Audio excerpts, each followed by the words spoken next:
Peace. Salute. Salute, good people. Peace to everybody.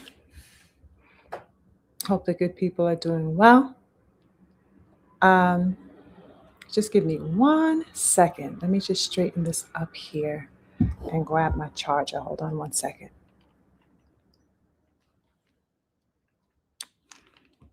All right, here we go. Salute to the good people. Hope everybody is doing well. Interesting things to talk about this Sunday evening with the good family. I hope everybody is doing good. Hopefully, I'm finding you all in good spirits. Much to talk about as far as a wild past week that we have experienced in boxing for us boxing diehards. Interesting stuff to discuss, you guys. I'm definitely ecstatic to be in the building with you all, right? As we will be divulging myriad perspectives on today's live discussion. Let's see who we got in the building, of course, before we start. I love to touch base with the good people. Let's see who we got in the building so far. Salute to the King Jut, first on deck this evening. He says salute. Hold up, let me turn my screen up, all right? I want to make sure I see everything. Salute to the King Jut. He says salute to the beautiful warrior queen.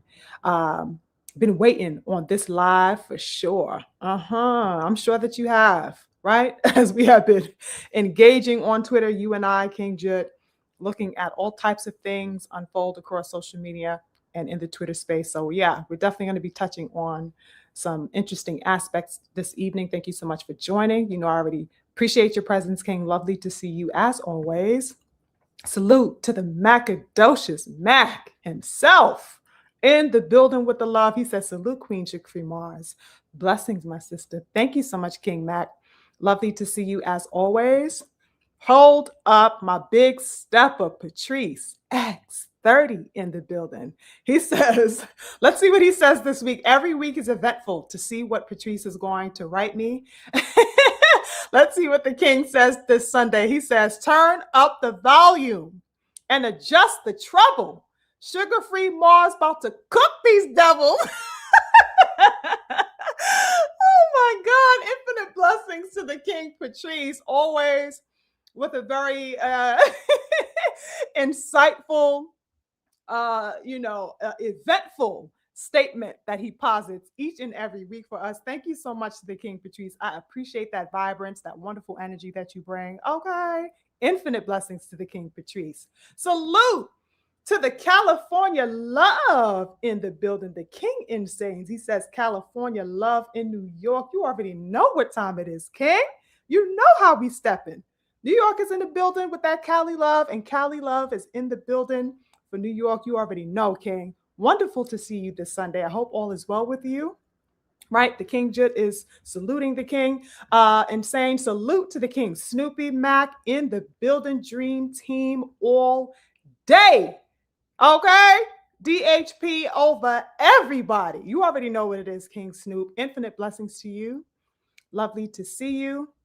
Who else we got in the building? Oh my goodness, I just got excited. My number one comrade, the King and the coach Hudson has entered the building, ladies and gentlemen.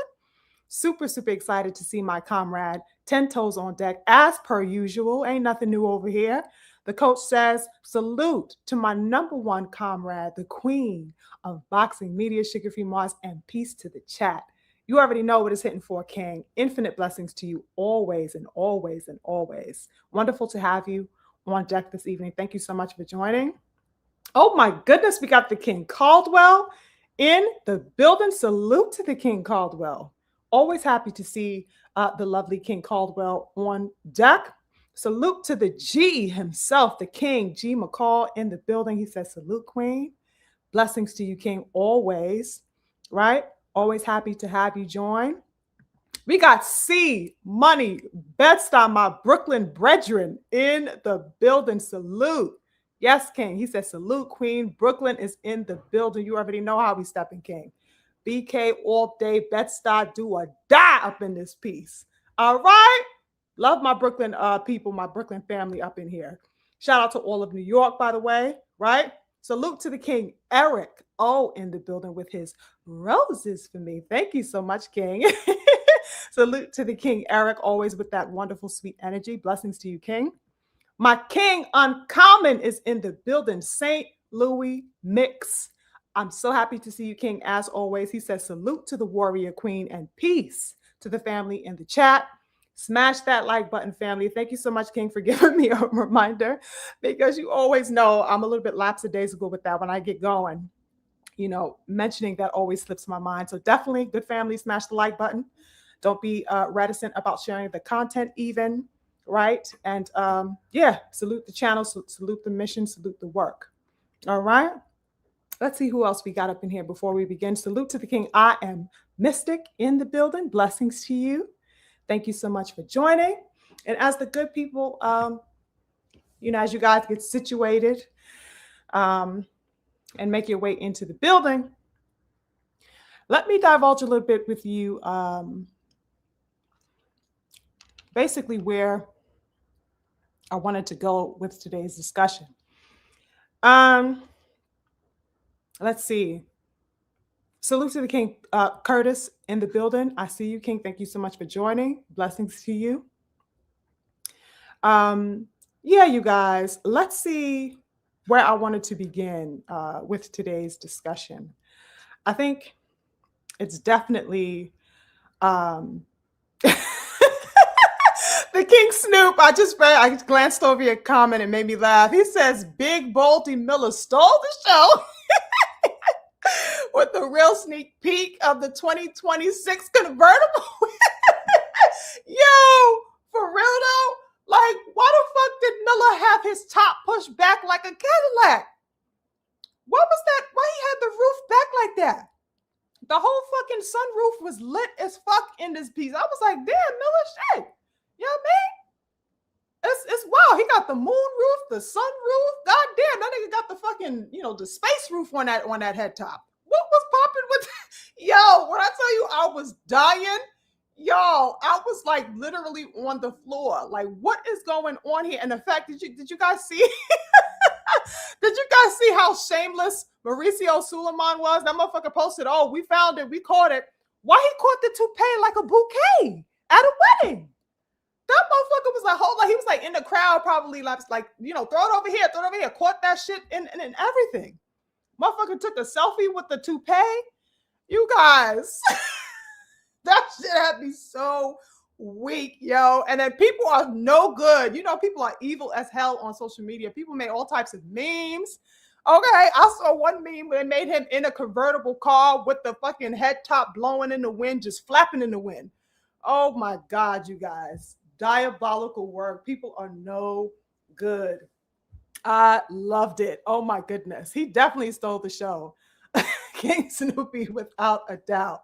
That was pure comedy, you guys. That looked like something out of In Living Color or episode of Martin. Motherfucker got punched so hard, his fucking wing cap blew back. Like, I was like, fuck, damn. Anywho, you guys, yes. Let's see where I wanted to go with this week's discussion. And I guess it pretty much had to do with, you know, looking at things in a balanced way, at least as balanced as I could have gauged with it. There are a lot of things in boxing, good people, that we are celebratory of right now in this moment in lieu of, you know, the performances that we saw last night and all of that, this, that, and the third. However, tonight's discussion, of course, is not only going to highlight some of the wonderful performances that we got, some of the statements that were made via these performances and the output displayed within these showings, but I also wanted to tap into some real hard-hitting realities and real talk. There may be things that, well, I'm sure there will be things that many people will not be so readily susceptible to upon first listen, or even at all, you know, because I know that there is a reluctance in this particular climate within boxing rescinds from accountability. I know that that is a part of the wave that goes on in this particular dynamic within boxing, right? Where there is a reticence towards things like accountability, which is why I discussed in last week's discussion the aspect of placing the onus and responsibility and accountability where it belongs. This is kind of an offshoot of that because I am bringing up the matter of equity as far as onus. It seems to me, brothers and sisters, that there isn't a problem in giving the onus or placing the onus or wanting to place the onus on particular fighters. But the problem is the equity with which it is given or administered, if that makes sense, right? So that last week's discussion, in other words, I was talking about the same thing, kind of a rescinding away from responsibility. Fighters have to be accountable and things like that. Boxing fans have to have a level of alacrity in giving responsibility out, not being afraid to place responsibility in the hands of these fighters, right?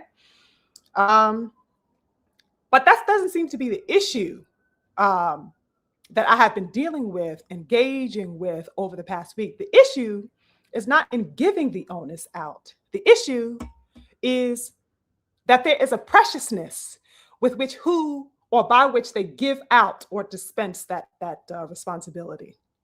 There seems to be an imbalance, in other words. Some people are demanded, to be responsible for their warriorship, to be responsible for a level of perfection even.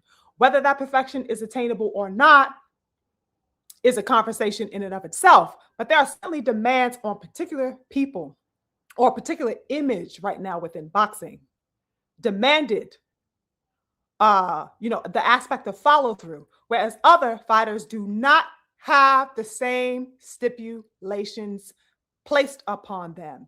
And these are the types of juxtapositions I'm going to be bringing to the forefront in today's discussion, because, I was excited to talk about this with the beautiful people because you guys are my family, right? I wanted to talk to you about this. And of course, we have been engaging for quite some time these aspects of boxing, whether it's on my platform or whether it's on Beautiful King BF's platform or, 7-8 or whoever, our core group, right? The people who are unabashed and highlighting the truth, or as my comrade would say, Coach Hudson, the truth tellers, right? So we have been engaging with this particular discourse, but I think like last night's performances amplified the level of conversations that we have been engaged with, right? I think last night's showing really put on a platform and on a pedestal a lot of the things that we have been highlighting and expressing our sentiments around, right? And so these are the things that I want to get into. I saw some people get in the building before I start cooking. You guys know, like when I'm in the kitchen, I tend to not go into the comments until I am finished with the cook. So let me shut up to some people that I saw walk in before the stove gets hot. Y'all know how I get down. Ain't it crazy? He said a bouquet is crazy, wasn't it? I swear to God, that man Marissa Sumar caught that thing like a bouquet, baby. He was like, my turn. Let me catch that. All right. Salute to the Queen Mother, my Queen Mama Love. Jaquila Fields in the building. She says, salute, beautiful warrior queen. Thank you so much, Queen Mama Love. I'm always so happy to see you. Thank you so much for gracing the space, as always, with your beauty, your elegance, your grace, your wisdom. Infinite blessings to you. All right. That's my Queen Mama Love, you guys. Salute to the Queen. Jaquila Fields in the building. Who else? We got the King Khalid in the building. He says, you guys are already going in and I love it. He says, Theo lost with complete humiliation and I love it. Racist Latinos never win in life. Racist anybody, my good brother Khalid. And yes, he was definitely humbled, as I have been, hearing that word be passed around as far as, his defeat. He's definitely been humbled by Shakur Stevenson. And we're going to get into that as well. Oh my goodness. Hold up, you guys. Queen energy on deck. Salute to the queen, the beautiful sis, Bella Faith in the building. Infinite blessings to my sis. Good to see you. Thank you so much for joining. Let me scroll. Oh my goodness. My twin. The king, Daryl Anderson, is in the building. Salute to my twin. Infinite blessings to the King Daryl. Lovely to see you. All right, all right. Let me get to this. Hold on. I got to salute the King Judah. We cannot ever pass the King Judah. Okay. He is definitely also among the truth tellers. Always love to hear this brother's perspective. It's always refreshing and always full of clarity. Salute to the King Judah. He says, salute, Queen. And he also posits, he says, Shakur can call out child. See, this is exactly why I rocks 10 toes with the King Judah. You already know what is hitting for, King. We are going to divulge that. Let me finish reading your comment. He says, Shakur can call out Connor Bent, but not Devin. And once again, Shakur was bigger than his opponent. After moving up, he's a liar and ducked Devin again. King Judah, we are going to tap all the way in to that. You understand me? I got the apron on. The stove is hot. The seasonings are on the counter, baby. We're going to get into all of that and more. Trust and believe that. Yes, indeed. Salute to the King, DP Rocker. Big stepping in the building, King. Lovely to see the King. DP, the fuck promotions in the building, by the way. But that's for the bitches in the back who forgot how we stepping. Salute to the King, DP. Now, you guys, let's do this right, okay? I want to do this right because I definitely want to highlight, the performative aspect of this discussion, right? We gotta acknowledge the performances, and we have to, divulge these aspects of what was enjoyable for us last night. I'll start with Shushu Carrington because that was really, for me, one of my favorite performances of the night. Shushu. You guys, this brother Shushu pulled off a voracious, let me say that word again, a voracious victory last evening against Castro, you guys. What a wonderful showing that was. Okay. Absolutely wonderful, gritty showing. I loved every bit of it. It was like a roller coaster. It was like a high moment. Then, like on a ride where you start to like those side swerves and the shit start turning. And you're like, oh, hold up now. Is my life goddamn in danger? What's going on? I'm scared.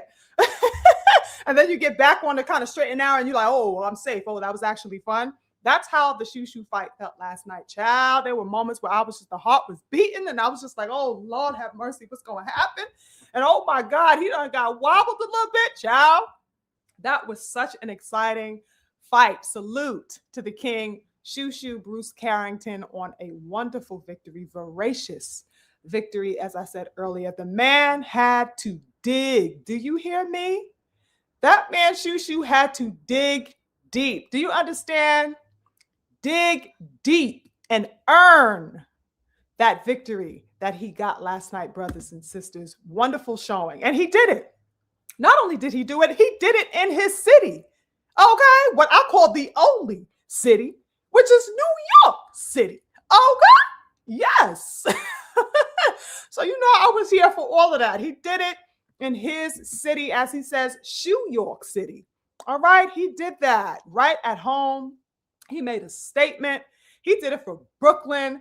I was like, yes, King, do that and claim that, and have the gall and the audacity to not only have a heartfelt, courageous performance, but he made history while doing it, brothers and sisters. Yes, sir. Yes, sir.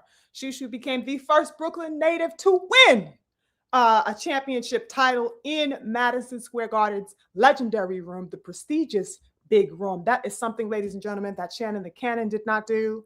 That is something that even Iron Mike Tyson himself did not accomplish. Wonderful achievement for the King Shushu.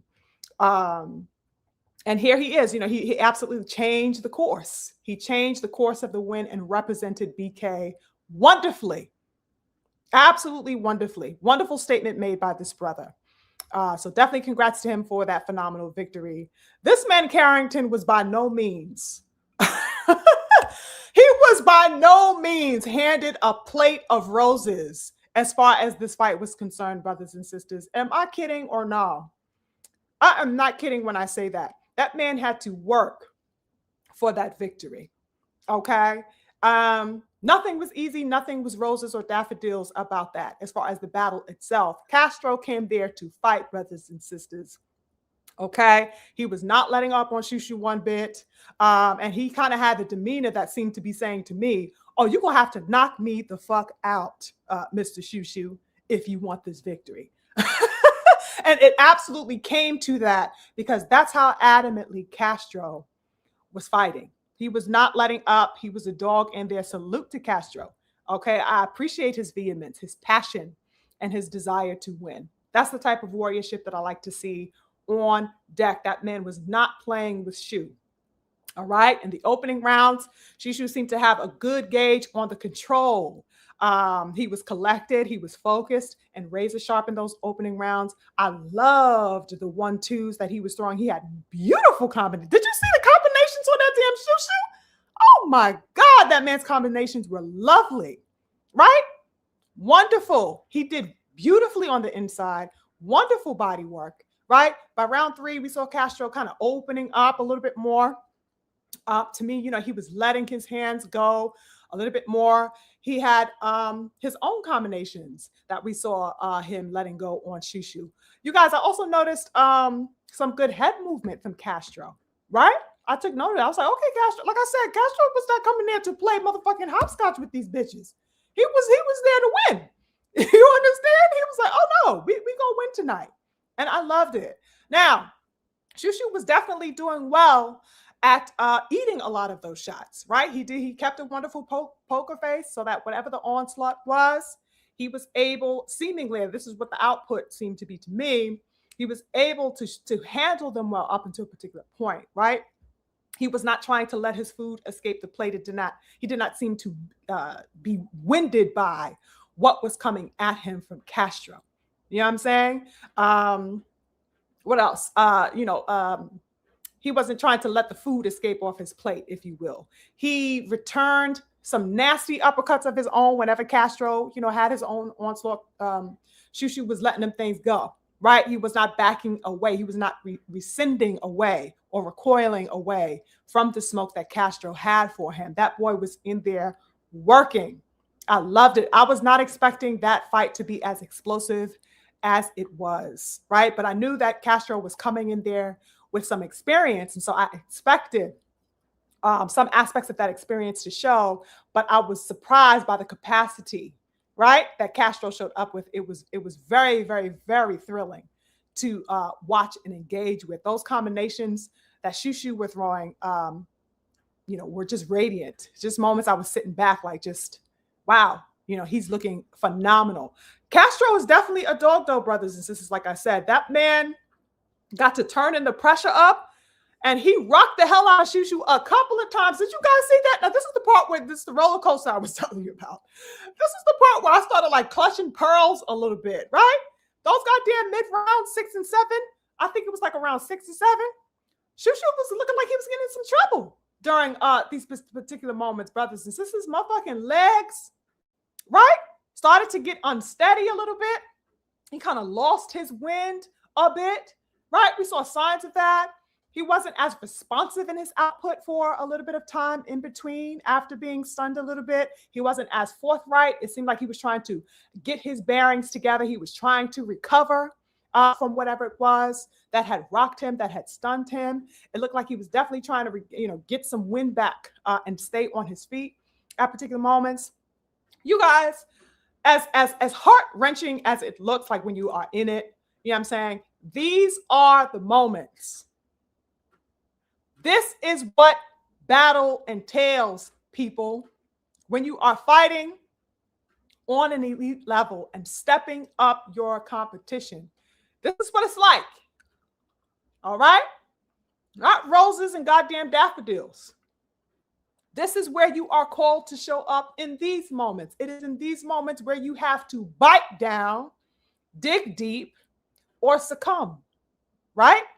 What we witnessed last evening with Shushu Carrington, brothers and sisters, was a stunning showing of spirit, grit, tenacity, and absolute warriorship. That man bit down and he says, not today, not on my goddamn watch. You understand? Shushu definitely recovered as quickly as he could. He came back to the center of that ring and cleaned his plate. You understand? Warriorship 10 toes on deck, not a question about it. He was not going to allow or accept being dictated to. I love that spirit and that grit that he showed. Something like round 8, he started keeping up with the beautiful combinations. He started letting them things go. He used those combinations at the forefront of his arsenal and onslaught. I loved how he was working that. And by round 9, he caught Castro with a devastating right hand to the temple and had the gall and the audacity to follow it up with some more combinations to the head. And that final blow, ladies and gentlemen, sent Castro to goddamn La La Land instantly. La La Land instantly. Man went to the canvas. I think he had his hand behind his head. He had to breathe a little bit. That man looked like he was sitting on a beach somewhere, the way he was reclined with his hands in the back of his head. I was like, damn, Castro. Wonderful fight, you guys. That man Castro was out. He was done. He was cooked to perfection by the chef, Shushu Carrington. Wonderful display, you guys. Absolutely wonderful display. What did you guys think about that fight? Let me check in with you really quickly. I'd love to see your thoughts about that Shushu fight. Did you guys anticipate that it would be, that competitive, that engaging and exciting? That was a wonderful fight. Yes, King Judge. Shushu did his thing, 1000%. Yeah, I knew you guys would take to that fight for sure. The twin says, Shushu had me scared for a while, though. Didn't he? I was sweating. I was like, come on now, Shu. Go for Brooklyn. Do it for the BK, okay? Definitely was nervous for him, seeing him rattled a little bit like that. Salute the King Corbin in the building. He says that combo was nuts. He was in his zone, right? He was definitely in the zone. Beautiful work, you guys. The King Judah says Shushu is him. Inoue is running scared. Ain't he? And I have not heard that man say Shushu's name yet. He keep taking these senseless ass fights with a bunch of goddamn nobodies and Uber drivers that nobody goddamn asked for. Meanwhile, Shushu is right there. He wants no part of Carrington. Absolute facts, King Judah. He wants no smoke with Shushu. Wonderful history was made, King Corbin. Exactly. Yes, Queen Bella. She says, New York City. Congrats to the champ. Absolutely. Wonderful work that was. I went up a ways, you guys. I just wanted to see what you guys were saying a little bit earlier. The twin says, Shushu is someone I'm proud is representing New York, unlike Hitchens, child. You could say that again, child. I don't really. I mean, I have rocked with Hitchens for quite some time, but over the year and a half or so, nah, I don't really claim him like that. And I don't really hear, any real New Yorkers like really claiming Hitchens like that. Real talk, which is interesting. But Shushu, the city was definitely applauding that brother last night for sure. Wonderful display that he had. Yeah, exactly, twin. I was expecting way more dominance on the part of Shushu than we got. So salute to Castro. His warriorship was definitely on deck. I love that. I like people who show that grit and that gusto. You know what I mean? Who not coming there to just sit down. Wonderful, wonderful output by Castro. Now, let's get into this, brothers and sisters. Let's get right into the meat and potatoes of it. I did not feel a need, to tap dance or skate around anything. Let's get into this Keyshawn business, right? The businessman. Keyshawn Davis put on the best performance that I've seen of him thus far. Let's just start right there. That is probably my favorite performance that I have seen of Keyshawn Davis, ladies and gentlemen. No cap, right? The man served up every bit of business to the brother Jermaine Ortiz last evening, you guys. Now, this fight and Shushu's fight were hands down, for me at least, the best of the night. unquestionably, right? Keyshawn and Shushu had the best performances to me. I was the most engaged with their bouts. Wonderful performance, beautiful performance by Keyshawn, the businessman Davis. Keyshawn delivered and showed great punch selection. Hello. Did you guys see that man working? Punch selection was on point. Okay. Patience was A1 out here. Accuracy was nasty. You get me? Wonderful display. Shout out also to Jermaine Ortiz. This is yet another fight where the opponent was not reticent. There was no reticence in Jermaine Ortiz. He went in there and he tried to do what he needed to do, right? So kudos for the level of warriorship that we got to see in both opponents of Keyshawn and of Shushu Carrington, right? I love to see do battle. I love to see that. And that's what we got from Jermaine as well. Shout out to him for a wonderful display of courage, right? And his own level of prowess. I definitely like the use of Jermaine Ortiz's jab, right? He had a nice little jab working in this particular fight against Keyshawn. I like how he sought to return and answer Keyshawn with his own pressure as much as he could. Each and every time Keyshawn, put something out, he had a response for that. I quite enjoy that. He always followed up with something of his own. I like how he found ways to even pop Keyshawn's head back with that jab in particular moments. He claimed space in particular moments. Wonderful, wonderful showing, you guys. It was a very engaging fight. I definitely enjoyed watching this fight, you guys. Keyshawn, of course, did not let his food go to waste either, right? He was there to eat, except he was patient with his food, right? That's what Keyshawn looked like to me, right? It looked like, when you got a good plate of food and you're about to go in on that and you start laying that napkin out really neatly on the table. You start preparing the knife and the fork, right? It is no rush because you're already here to do the business. That's what Keyshawn looked like to me last night. Very patient, right? But his persistence proved lethal. Very, very lethal. There was a lot of lethal energy within his patience, yet and still. It was a nice balance of that. I like the way he handled that. Keyshawn Davis seemed to indulge in his kill, right? As if to savor every bit of that shit. Nothing about Keyshawn was greedy. Nothing about Keyshawn was overexerting. Did you guys notice that? It's like he picked apart every piece he wanted down to the bone. That's what it looked like to me visually, right? Of course, you guys, it was a wonderful, engaging battle from start to finish. Did you guys see that nasty body shot in the 11th round? Wasn't that something? Jermaine felt that and had to take a knee, you guys. That definitely knocked the wind out of him for a bit. I was astounded. I was like, okay, Keyshawn, you there to get the work done. I support it. I like it. Keep going. Keyshawn was tagging the hell out of that damn Jermaine Ortiz. Did you guys see that left eye? He had that eye closed and swollen shut. By the 12th round, it appeared as if that eye had completely closed, which was crazy work, right?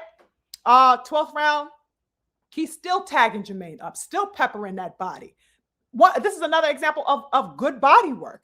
I love the body work that he was doing. And it was ultimately the body work that sent Jermaine out of there, that sent him packing, right? Peppering that body. Keyshawn was heavy on the pepper, heavy on the sauce. I love the display that I saw, right? And of course, suddenly there goes that final goddamn body shot that sent Jermaine down, taking another knee, trying to seek refuge by taking a knee from that particular damage. And of course, the ref called it. It's interesting, though, that the ref called it, with only those few seconds left. I believe that was like 12 seconds or something like that. Interesting stoppage than to, allow the 12 seconds to kind of play out to see if he would get up and continue. But it was what it was, right? I guess the damage was already done. And that was that.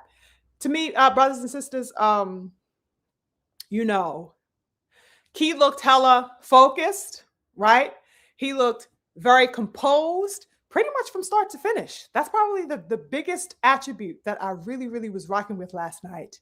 He had a collectedness about him. He had an assertiveness that I very, very much enjoyed watching. Keep in mind, you guys, last night, Keyshawn's performance last night was the first that he's had in a year.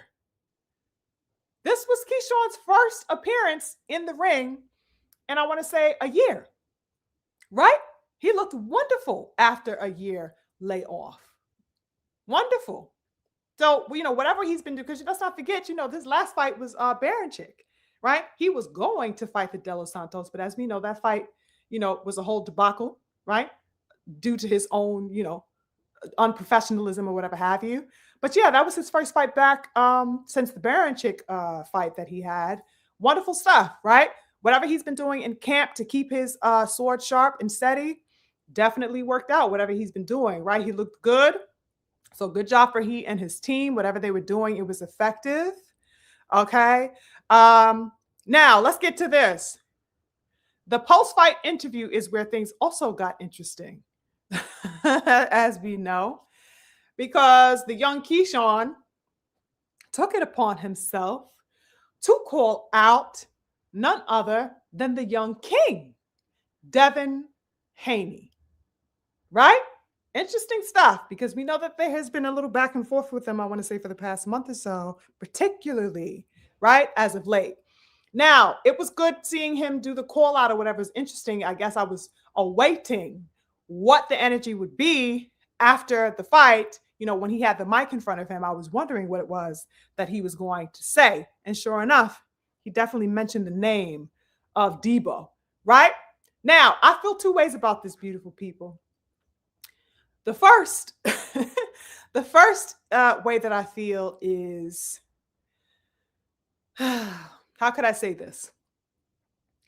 The first feeling that I had in watching that was that, okay, we have seen this man blatantly clout chase the young king several times already. That's the first thing that came to my mind. Okay, we done seen this song and dance before. We saw it a few weeks ago, right? Here it is again. This man has repeatedly, let's not cap, brothers and sisters. This man has repeatedly said everything to Devin Haney except let's fight. Right? Said everything except, yo, let's get this popping, send me a contract now. He said everything around that. Right? Alluded to it in all types of ways, all types of shades and colors, child. Right? But never seemed to have followed through with those particular words that he expresses and that he has expressed time and time again, as we know. There is a track record, in other words, that he has of seemingly wanting smoke, particularly with the young king, and then backing down so that, he will talk spicy. He'll add all the sauces that we like, right? Get it to a golden crisp so that it's mouth watering. It's like, oh, okay, yes, Keyshawn, and what I'm saying, he's calling out this person, he's calling out that person. All, he'll get us all heightened, all galvanized by his words and everything, only to turn around and tuck his tail at the end of it, right? All of that is to no avail, right? So given that left me in a position of, make your move, but I will believe it when I see it, pretty much. You know what I mean? That was kind of my initial reaction. And of course, the follow-up reaction to that is, where I assume the posture that is pretty much awaiting the follow-through to see if he will follow through with that, right? Because I am interested in it. So that there is a desire to see some follow-through once and for all to those words and to those claims of Keyshawn Davis wanting actual smoke with the young king. Now, we already know that Devin made it known already. He is on the hit list, ladies and gentlemen, been since last spring, okay? Also, Devin Haney made it known last night on his Twitter that he is with the shits. He always been with the shits. It never stopped, right? So Devin Haney tweeted Keyshawn. This is how Devin Haney is. He says it, and he goes on about his business. This is what Haney said to Keyshawn. He says, Keyshawn, let's do it. That's it. Y'all know that, what I'm saying? Devin is not long-winded. He is always a man of very few words. No need to put that shit in subtitles or nothing. That's all. He said what the fuck he said, and he left it at that. Devin is kind of like, He don't need a paragraph to get the statement and the point across. And I'm like, all right, I'm saying? He's still with it. He's always been interested in it. That's why you have been on the hit list. So, I'm with it all the way. If he wants it, I want it more. I want all that heat. I want all that smoke. Now, something did come to mind, though, as I was looking at this and thinking about it, which was, the fact that I can't for the life of me understand how am I going to put this? I cannot understand why the little bro, Keyshawn Davis, to the big bro, Shakur Stevenson, is the one being audacious about fighting Devin. You get me? You feel me? In other words, brothers and sisters, why is little bro being sent to do big bro's bidding? Did anybody else feel like that? You understand? Why is he the one pumping his chest out, in other words? Like I said, even though he has a history and a track record of rescinding his stance and retracting his words via the inaction, the lack of follow through, right? Even if he has a history of just talking, even with that, why is he the one brazen enough to posture towards a fight with Devin Haney? Why is he the only one ready to show that type of engagement and energy? Why is it the little bro and not the big bro? The one who has a history, a decade deep with Devin Haney. The one with the actual backstory and history with the young King Devin. You feel me on that? I just could not help but gauge with that in watching Keyshawn call out Devin. Now listen, do not get me wrong. I want Keyshawn and Debo to fight, absolutely. You know what I mean? Like I said, he's on the hit list. He's been on the hit list. It is what it is. It's up for his ass too. He can get it, right? Dot on his leg, dot on his chest, dot on his head. That's how I'm looking at it, right? He got the dot on him everywhere. I'm about to light his ass all the way up. Yes, indeed. You're going to get all the smoke. I'm with that. I want that. You know what I mean? But let's be real. Big bro Shakur Stevenson is hiding underneath the goddamn bed when it comes to the young King Devin. You understand? Do you guys know how fucking sus and soft that looks on the part of Shakur Stevenson? To have little bro standing in front of you? Ladies and gentlemen, are you telling me that Keyshawn Davis, little bro, got more heart and balls than big bro? Is anybody going to speak about this? I think that this is something that needs to be reckoned with. Just the optics of it. We got to observe it for what it is. You understand?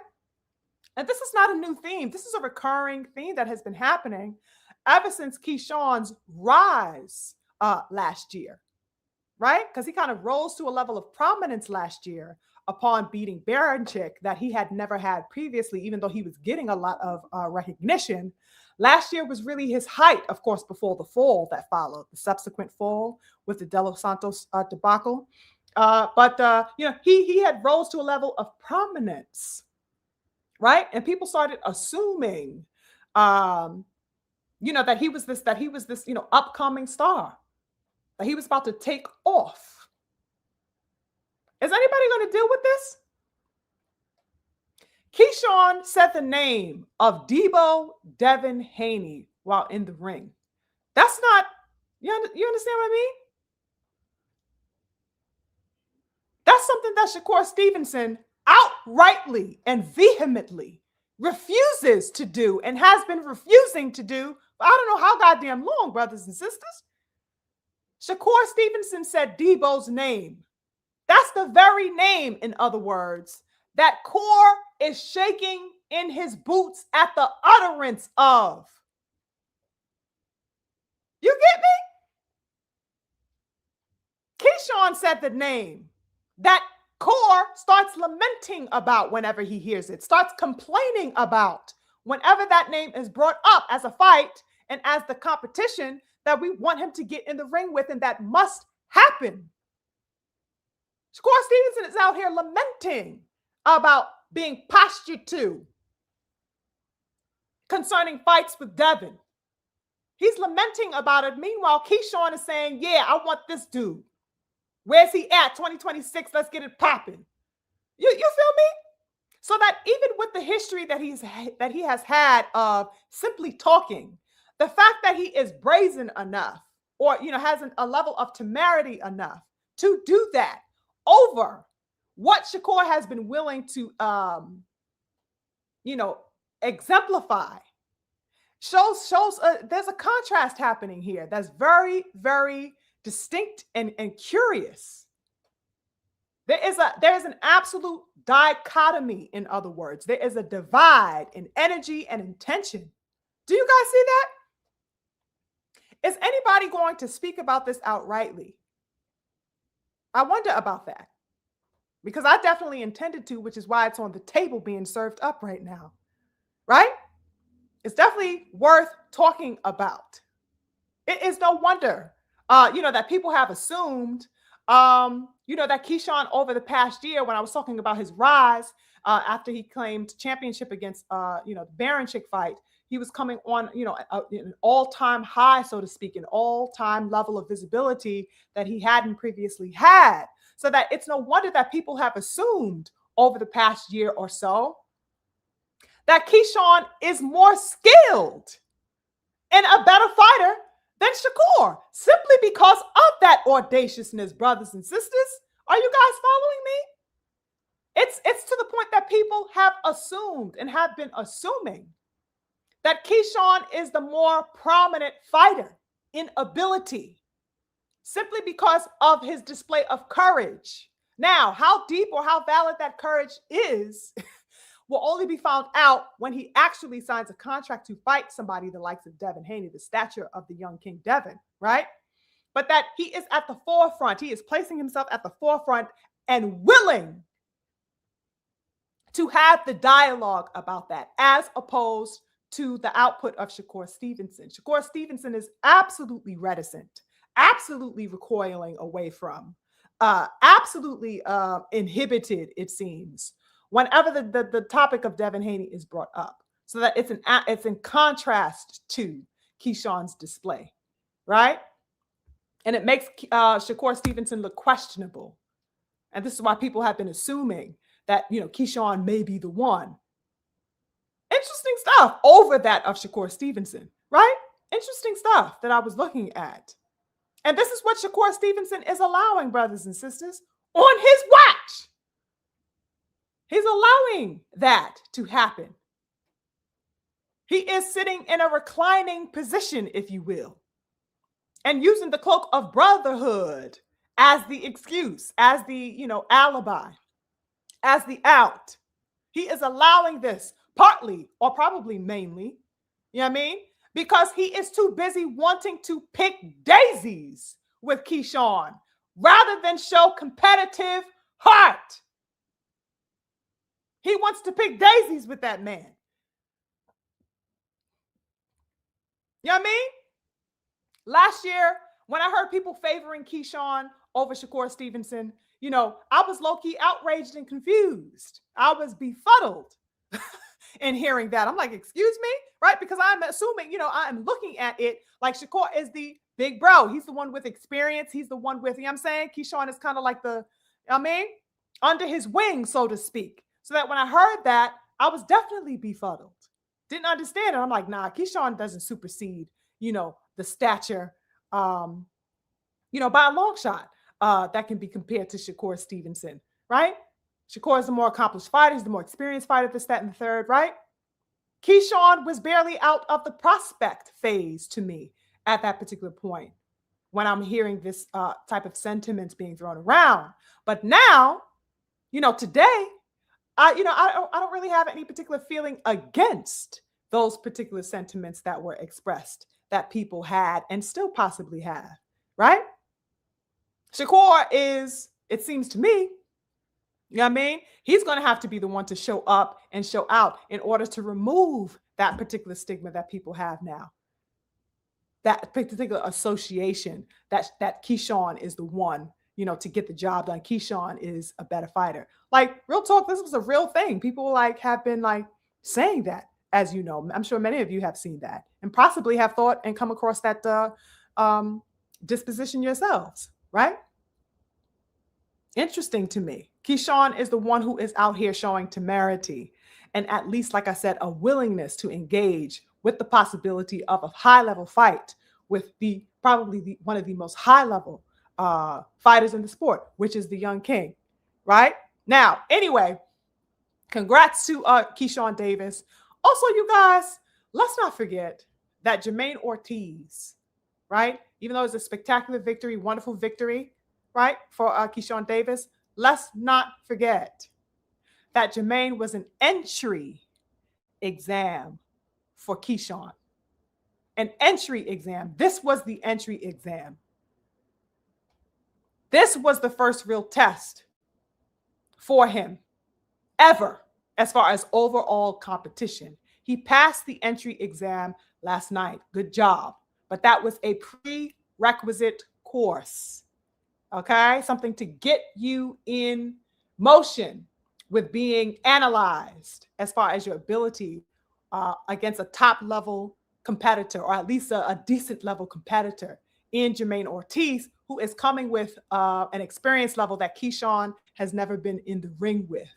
I want to paint that picture as clearly as possible for the brothers and sisters, because I know that we are in a congratulatory mood, but I do not want to be mystified by actuality, because I see a lot of that going on right now. That was a prerequisite course for Shakur Stevenson, right? He still has a lot to show and prove. One fight does not solidify you as, some type of, outstanding, spectacular, legend or star or something like that, right? You have to be made repeatedly in order to make that stamp. Jermaine Ortiz is definitely an experienced fighter, as aforementioned, but let's not also be forgetful of the fact that Jermaine Ortiz has never been a world champion. Okay? And the champion that Keyshawn did face last year in facing Baranchik was no competition at all as far as skill.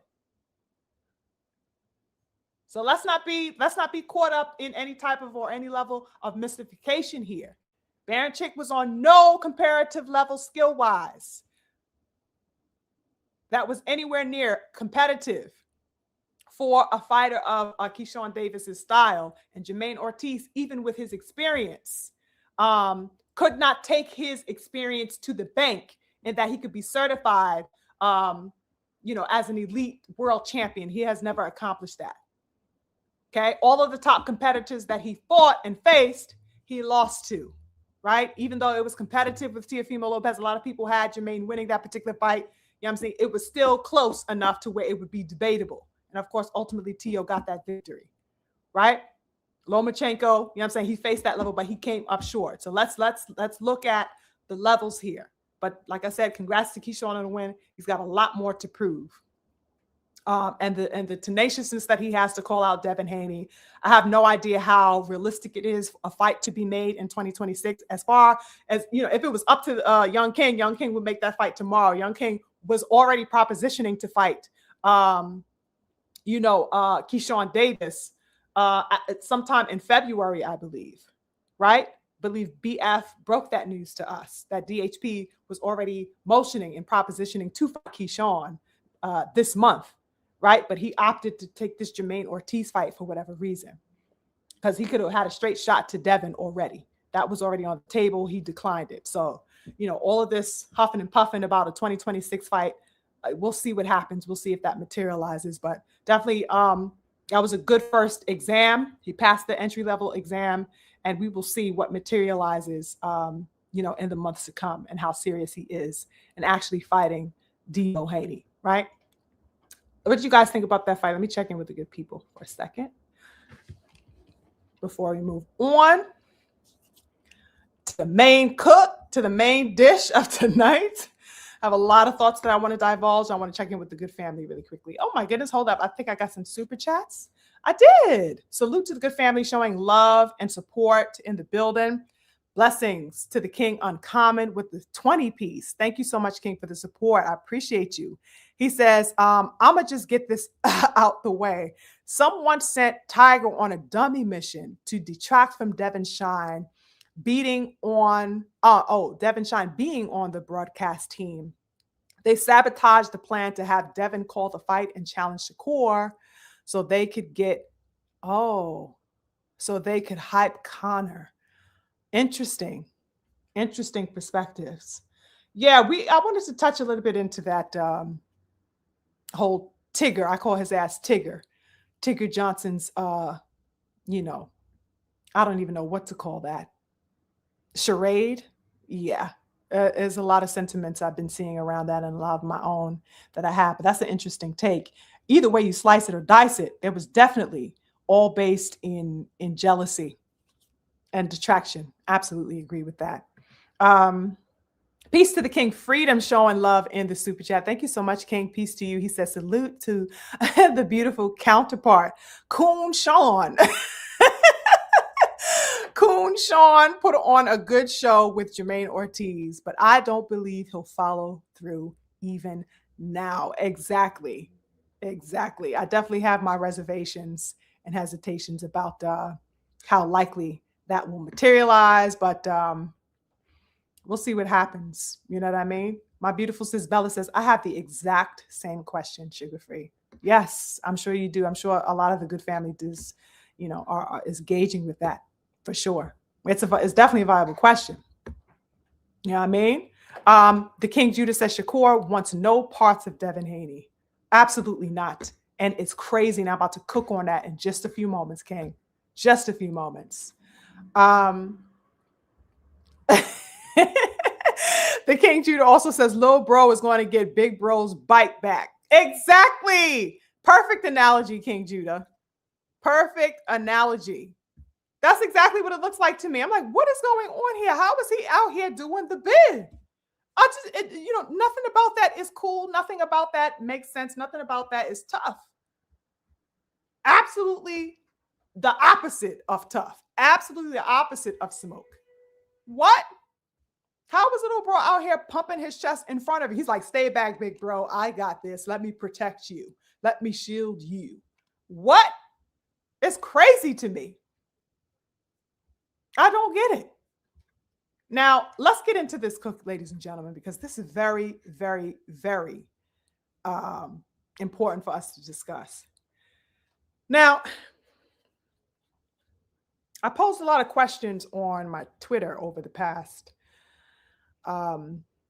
day or so, right? And some of it got a lot of engagement, surprisingly.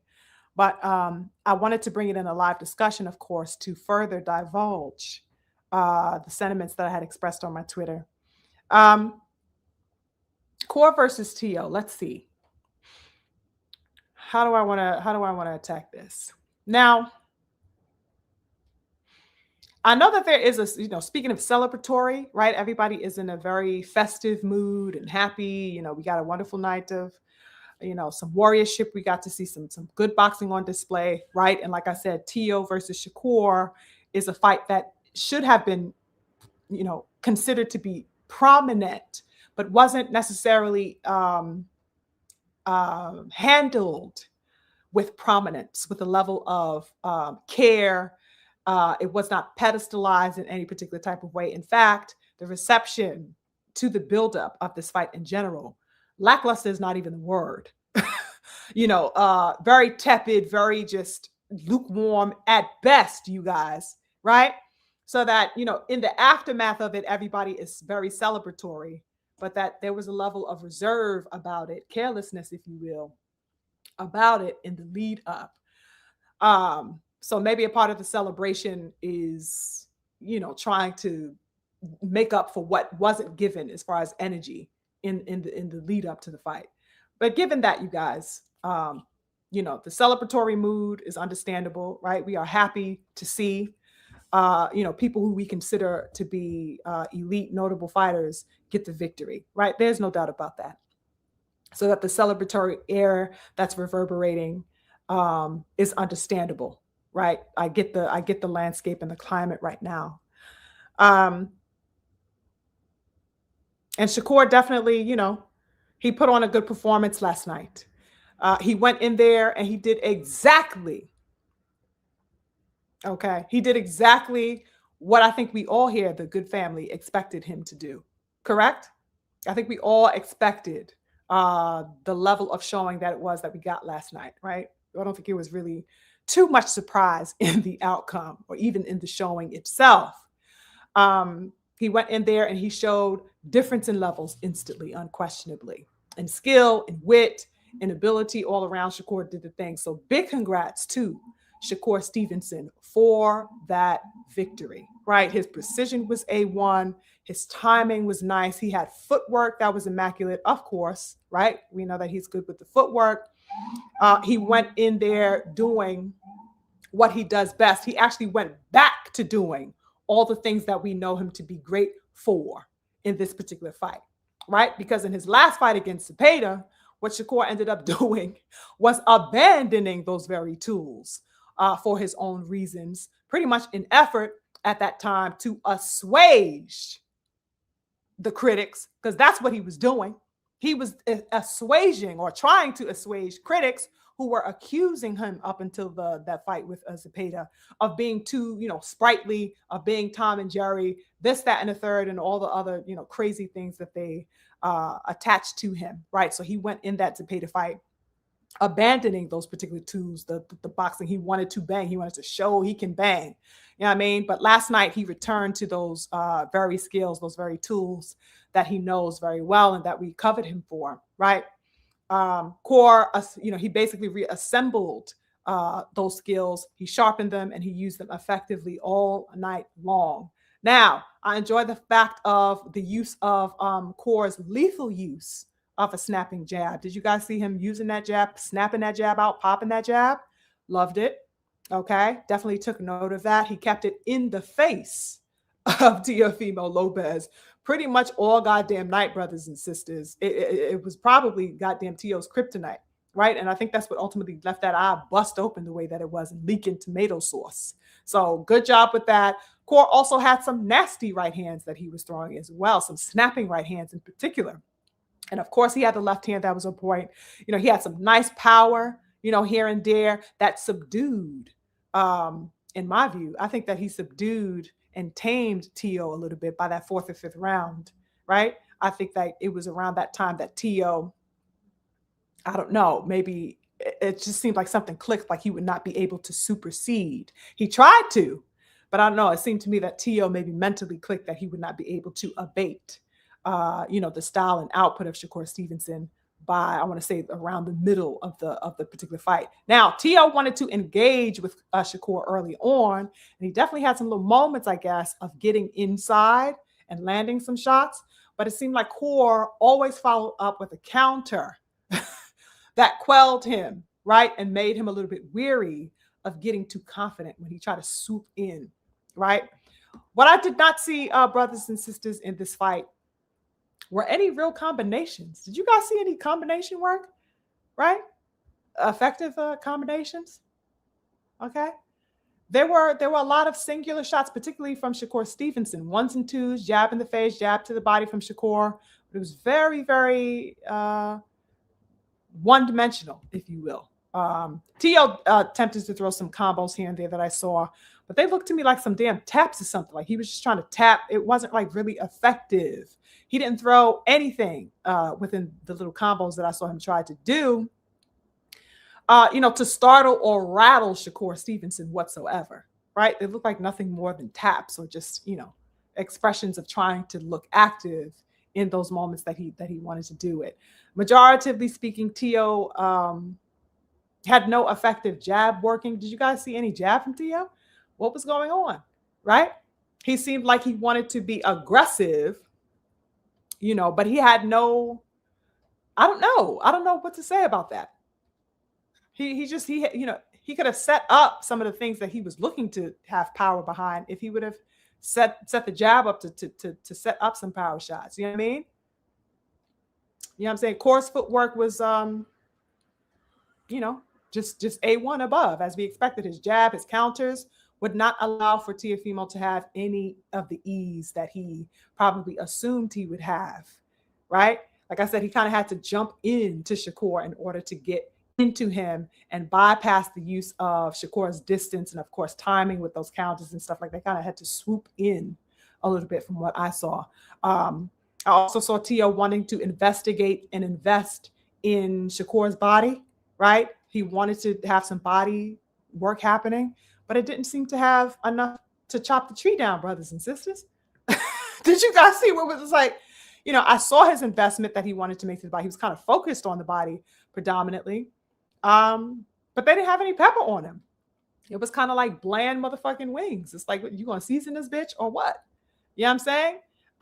And as the rounds progressed, it appeared that Tio had absolutely no pop to those punches that he ended up throwing to the body.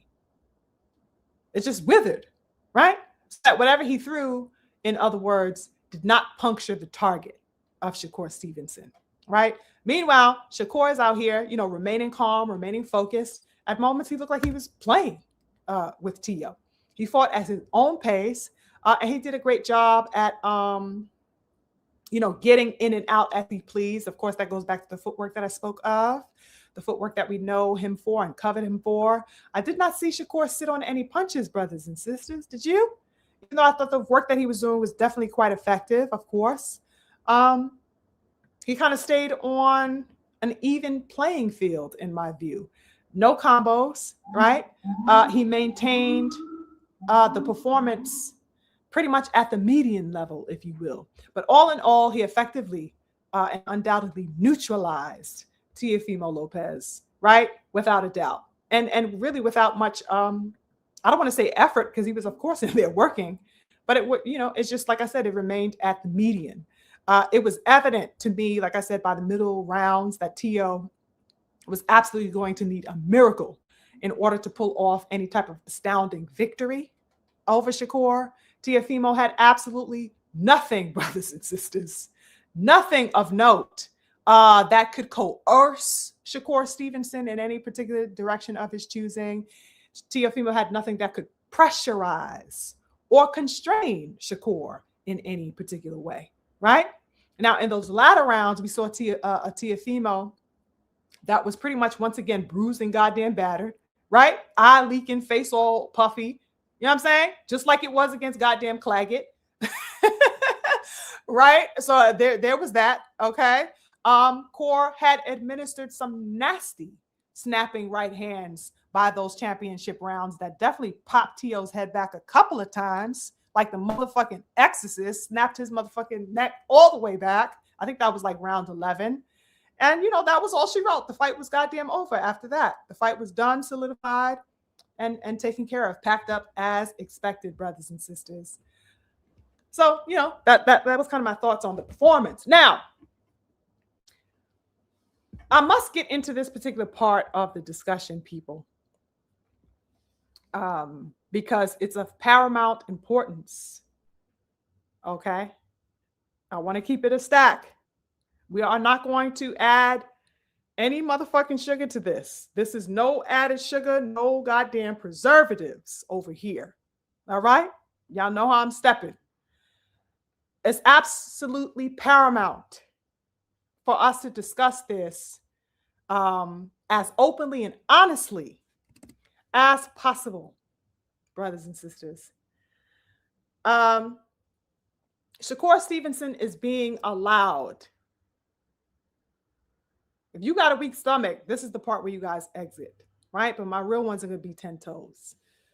Shakur Stevenson is being allowed the space and the leeway, upon my observation and analysis, to openly and unabashedly and shamelessly avoid the young King Devin. We're going to deal with this tonight. We're going to deal with this, okay? This is absolutely what is taking place and what is being allowed and tolerated right now. I don't give a goddamn about no celebration when we got this type of work to get into. We're not going to be bypassing simply because people want to have flowery feelings about his performance last night. Two things can be true at once, brothers and sisters. Yes, he also passed his test with Teofimo Lopez last evening. That is facts. And congrats to that man. But it is also factual that he is unabashedly ducking Devin Haney. That's what's happening. Right in front of everybody's faces, brazenly, fragrantly, in the open. And too many people are remaining silent about it because they would rather cassette the energy of his victory. For me, though it may be hard, like I said, for some people to digest this particular segment of tonight's discussion, there is absolutely nothing in boxing that trumps the best fighting the best. Nothing trumps that. As I said, Teofimo was Shakur Stevenson's first name of notability as far as among his contemporaries that he can gasconade about, having had a victory over and having this particular name of Teofimo on his resume. Yes, he can gasconade about that. But this is the first and the only name on his resume up until this point that he can brag about. So that this was also his entry exam last evening, to which he passed with flying colors. There's no doubt about that. He defeated Tio unquestionably and completely, as he should have, as he was expected to, bringing the level of talent and skill that we've always assumed him to possess. Tio was absolutely considered, brothers and sisters, to be among the so-called four kings at 135 years ago. Tio has always been associated within that cloak and that level of prestige and potential among Shakur Stevenson, among Devin Haney, among Tank Davis, and we could even throw Lomachenko up in there, right? I think Lomachenko and Teofimo were interchangeable for some people, but that he was always among that particular dialogue of the four kings along with the others. So that he has a level of prestige, no doubt. Tio has long been deemed to stand among the most noteworthy as far as in a lot of people's eyes, okay? Throughout the past several years. So that is one name of note, of prominence for Shakur Stevenson on his resume right now, brothers and sisters. One. Why is it that boxing fans are now allowing for, after having a prestigious name being checked off on his resume, why are boxing fans now allowing for a retrograding to take place, a rescinding, a backtracking to commence? Why are they allowing for this after such a prominent victory on his resume? Where is the backtracking coming from? I don't get it. Especially after a significant victory for Shakur Stevenson, people are now backtracking, lessening, accepting a lessened level of competition for him after this particular victory. How is he being, in other words, allowed to pull such a reversal move in competition by way of calling repeatedly and nonsensically for Conor goddamn Wen? You get a goddamn name like Tio on your resume and it is simultaneously accepted with no question that you fight a fucking nobody in Conor Benn? Ladies and gentlemen, Teofimo has been a world champion, held those belts at 35, did it at 140, unified. You know what I'm saying? And it's being accepted that Shakur Stevenson entertained, even for a moment, a fight with a virtual nobody, somebody of no prominence or stature whatever in the sport. How is this being allowed and cosseted? Shouldn't Shakur Stevenson remain on the up and up, having defeated a champion at 140 in his first bout? Should he not be attacking the heads of other champions?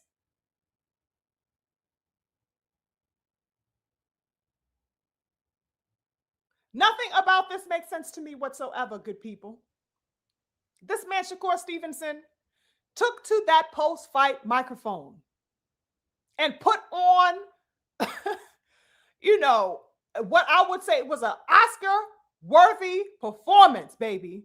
Gave Denzel and Will Smith a run for their goddamn money, honey. You understand me?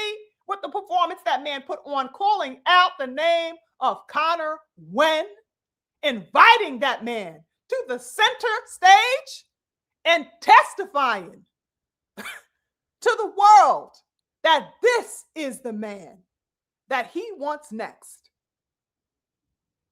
This man, and this is being cosseted and coddled.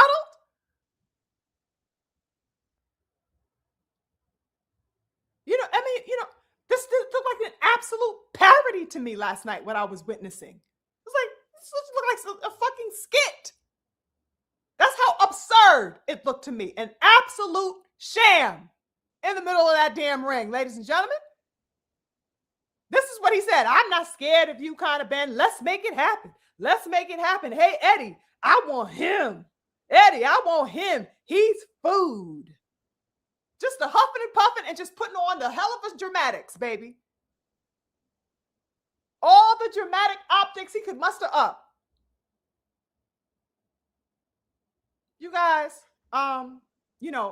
real talk, any shred of excitement or happiness that one could have had in that moment of Shakur Stevenson's victory was absolutely zapped out.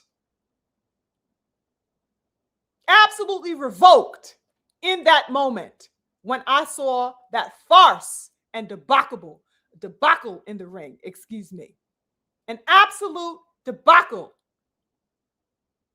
Truth be told, you guys, I was high key, I was high key revolted by what I saw.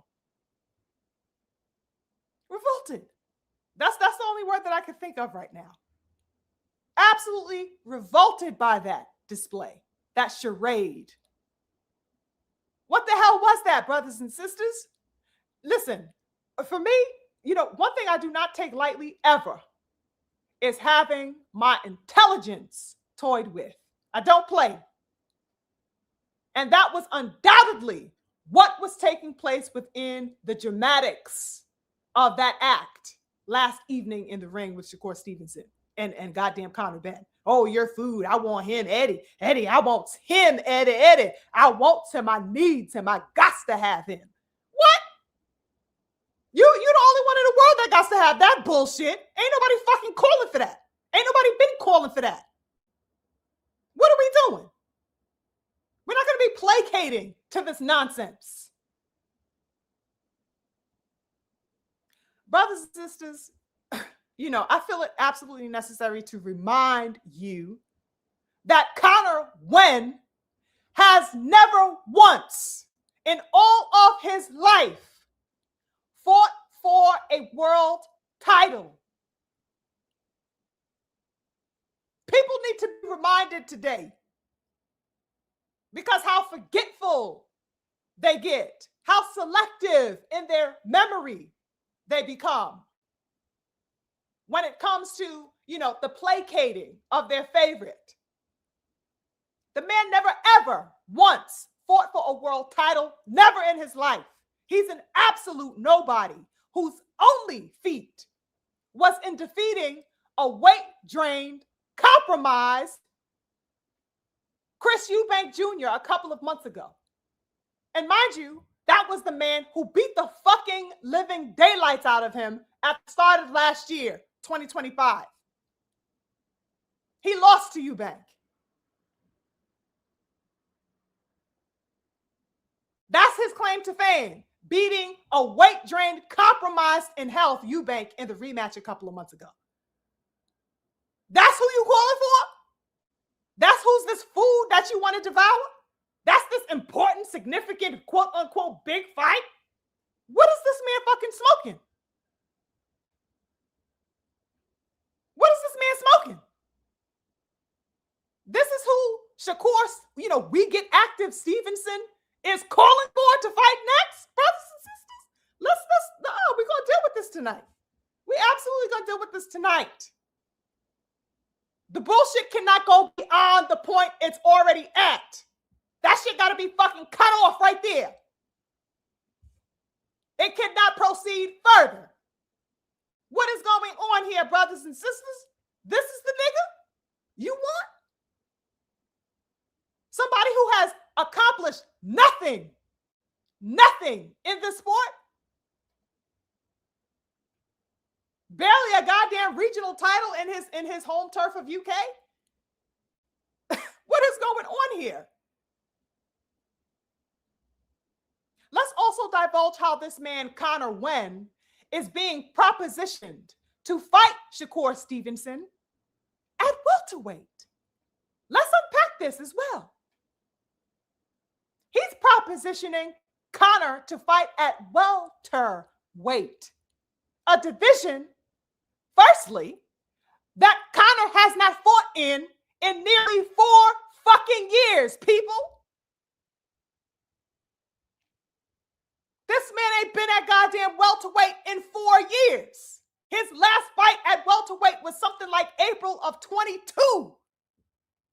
What the fuck are we doing?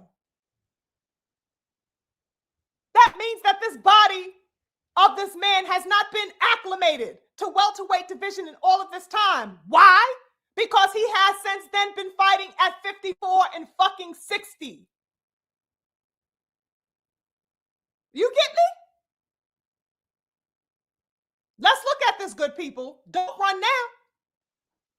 Don't run now. So, Shakur Stevenson, the man who claimed to be barely a 135-pounder. Oh, my waist is so small. Look at this little waist. Look at my small back. I'm so small, right? The man who claimed to be barely 135 wants to fight a fucking super middleweight. The man who has been on a parade and a tour, ladies and gentlemen, convincing the world of how small he is compared to everybody else overnight. Suddenly, he's the tiniest thing you ever did see, right? On a whole campaign trying to convince everybody how tiny he is. This is the man calling out a super middleweight into the ring who hasn't fought at welterweight in 4 years. There are so many levels to my disgust, beautiful people. I really do feel that it's impossible to divulge and express them all in tonight's discussion. Okay? It's crazy out here in these streets to me. I cannot be the only one gauging this.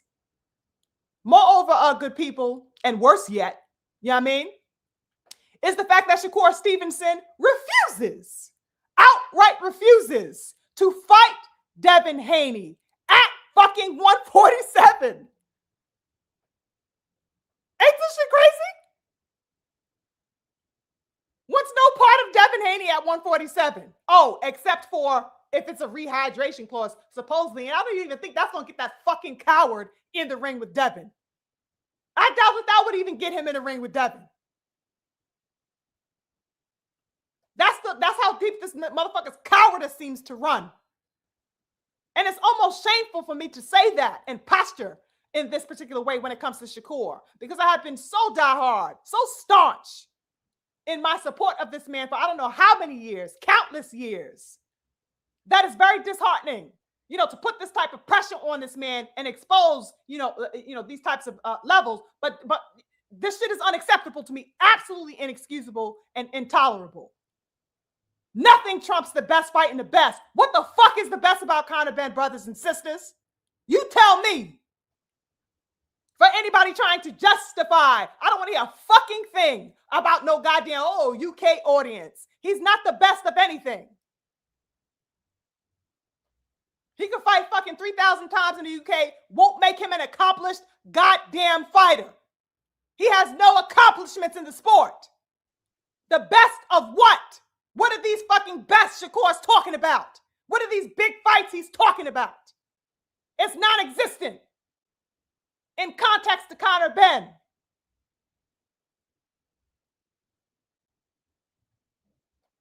He wants no part of Devin Haney at 147. The man became undisputed, as we know, at 135, while Shakur Stevenson was there in the division with him. This is the man that he is objecting a fight with in every way possible.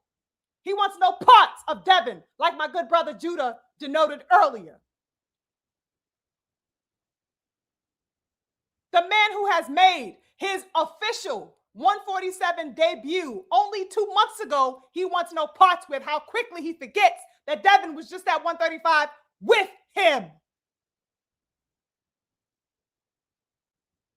That was only 3 years ago, brothers and sisters. He refuses to fight the young king. It is what it is. And then he has the gall, the impudence to demand a rehydration clause if he were to even entertain a thought at a fight with the young King Devin. Brothers and sisters, the math will never math for me. The cognizance cannot wrap around the fucking bullshit, brothers and sisters. It's not happening. My mind cannot compute that. Couldn't make this shit up if I tried. I have never seen a more disgusting time within this era of boxing than I have seen expressed within the behaviors of these chumps, these spineless, retreating chumps, running away from Devin. It's the most disgusting, vile thing that has gone afoot in boxing right now. I am appalled beyond words, good people. Real talk. It is odious, it is disgusting, and it's repugnant on every level to sit back and witness this as a true boxing supporter that I am.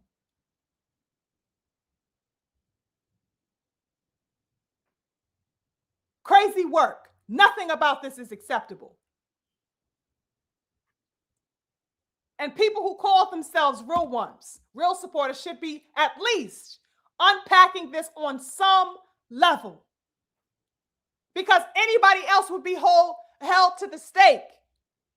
Like I said, there is no equity. Where is the equity? Okay? People have been called chumps and ducks and suckers for way less. People have wasted no time wrapping their mouths around the name calling of fighters who didn't have it coming,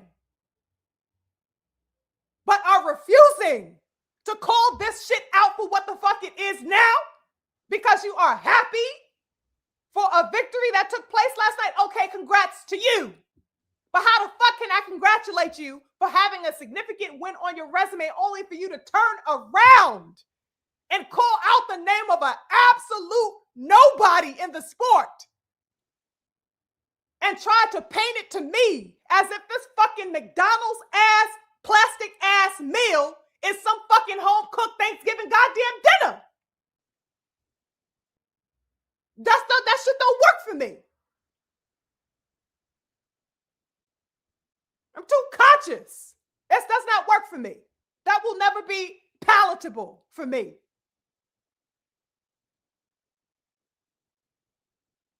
I see a bunch of sipping and bowl licking. Sorry, y'all. I got to keep it a stat. You know what I mean?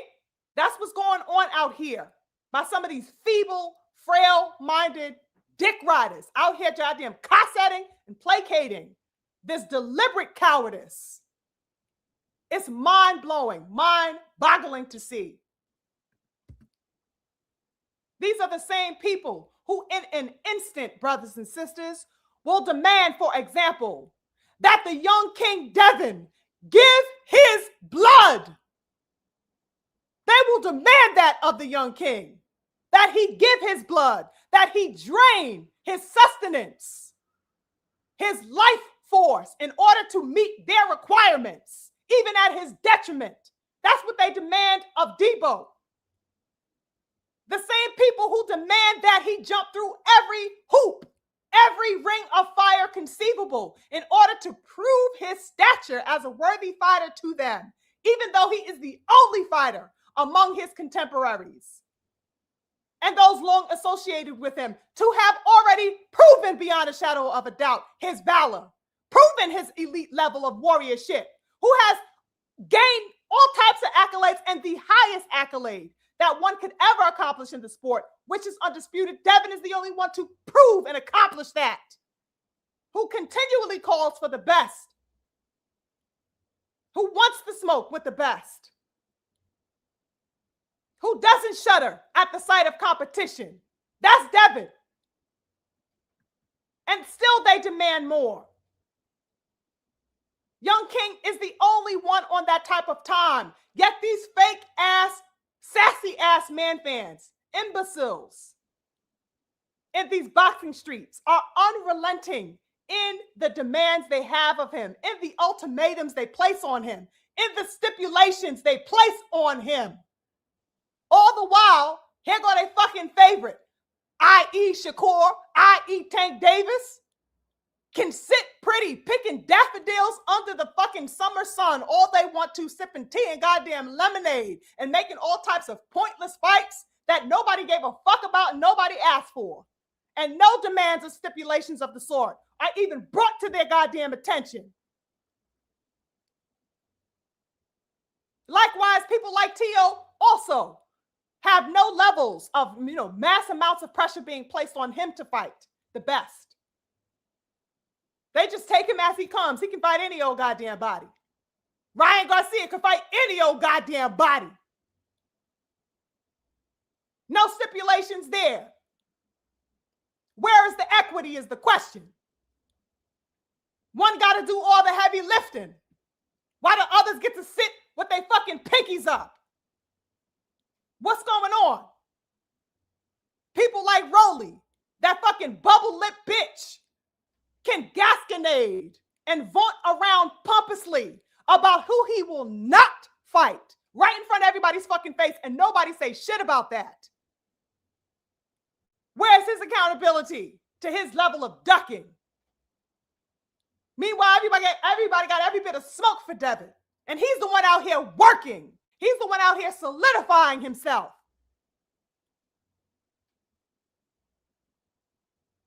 The young King Devin, according to these chumps, can take no breaks. If they had their way, he would have no breaks.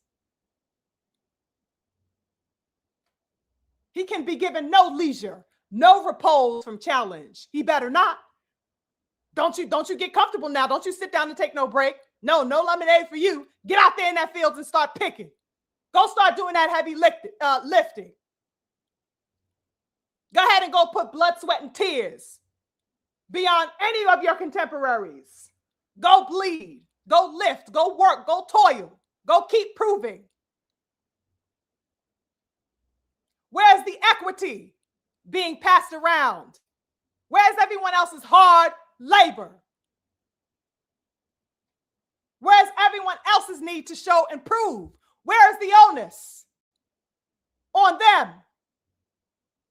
Devin Haney got to suck it up when his life is threatened by a drug cheat. He got to suck it up and take it like a man and take it and hold his motherfucking L, right?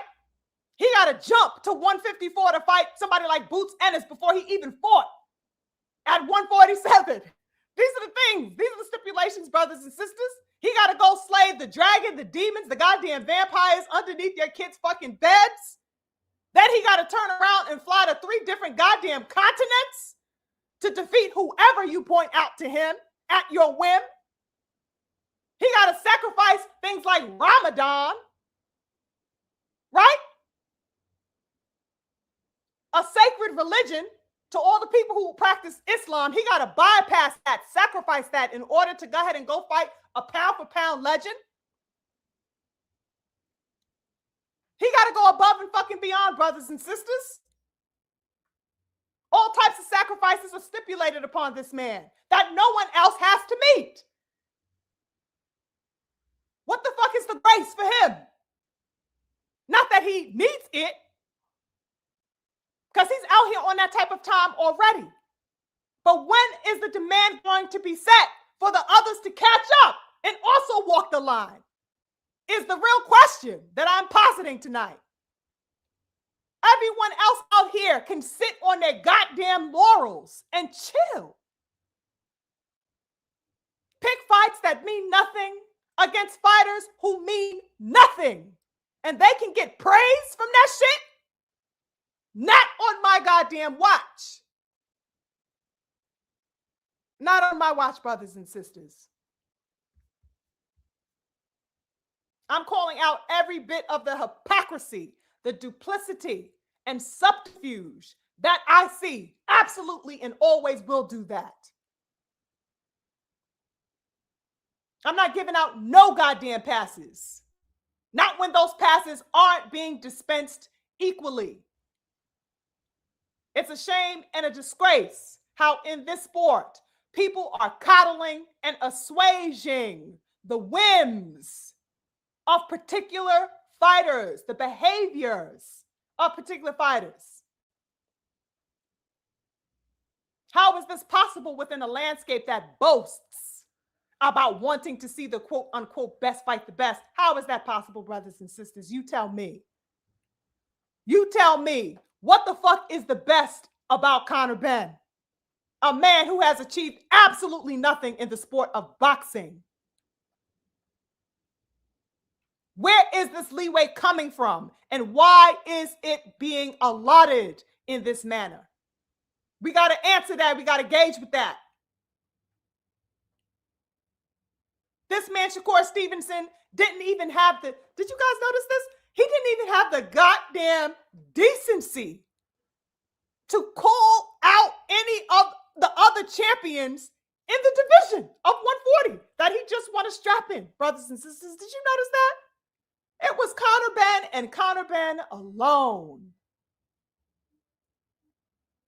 I know you guys noticed that. I cannot be the only one gauging with that.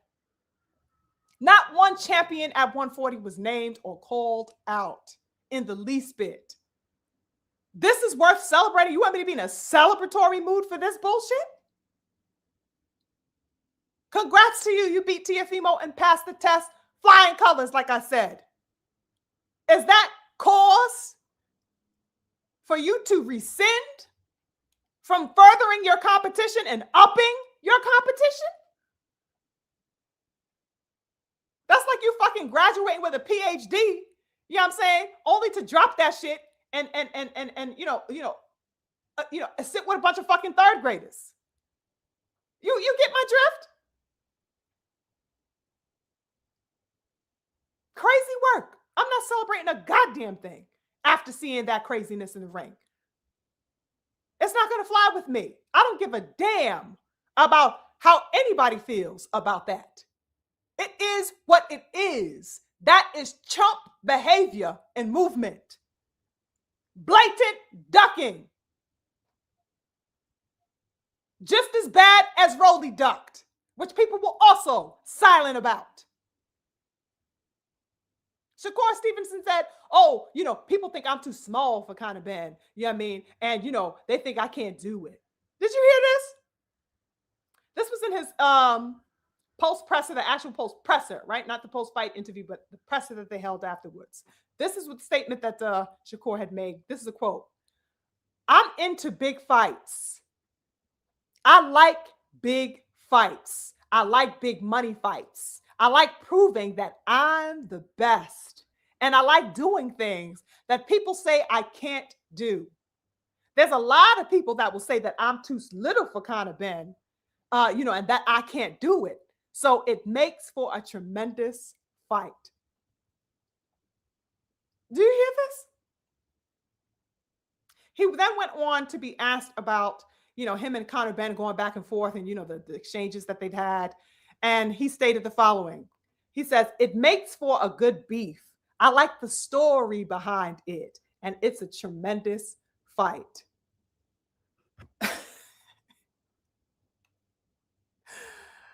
You guys, first of all, what is the storyline? What is the storyline that he is alluding to between he and Conor Ben? What is he talking about? What story? What's the storyline that they have between them? What's this history that they have between them that's going to make this a tremendous fight? These motherfuckers have absolutely no history whatsoever. He got all the history in the world with Devin, but that ain't enough to get his ass in the ring to fight him now, is it? He has to trump up a story, a myth about having a history, some type of embedded storyline between he and Conor Ben, a motherfucker he only goddamn called out 3 months ago. Make it the fuck make sense, people. What storyline is here? What is this ongoing, viable, underlining aspect that he is talking about between he and Conor Ben? The shit doesn't exist.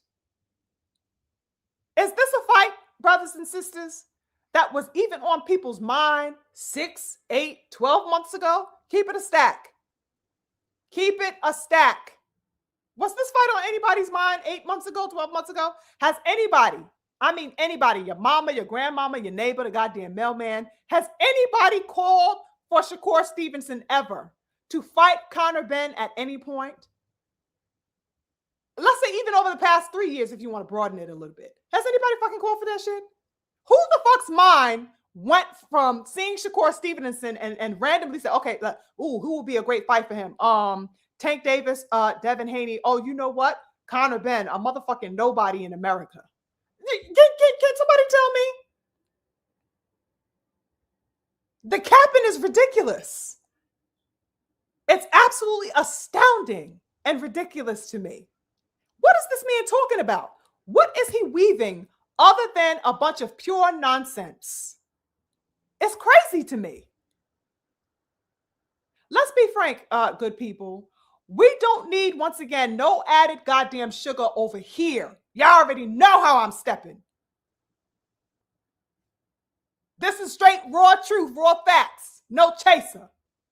This man is outrightly manufacturing a false pretense and pretext to sell snake oil.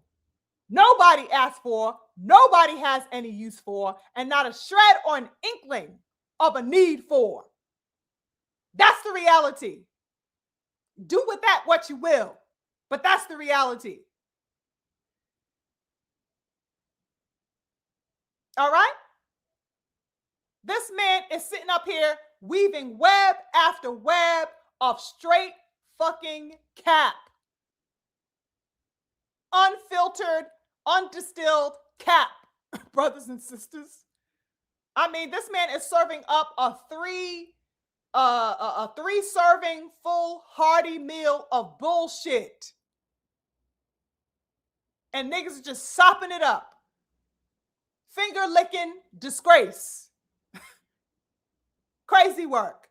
There is no ounce of this that is acceptable or tolerable to me. He gets absolutely no pass. I got to keep saying that shit, y'all, because it's facts. No grace for this. Not for this. Not for the cowardice. Not for the blatant duckery that we are watching. He's, congratulated on his victory and for schooling the life out of Teofimo Lopez the way he did, the way that we all thought that he would. But it ends there as far as grace. It ends there.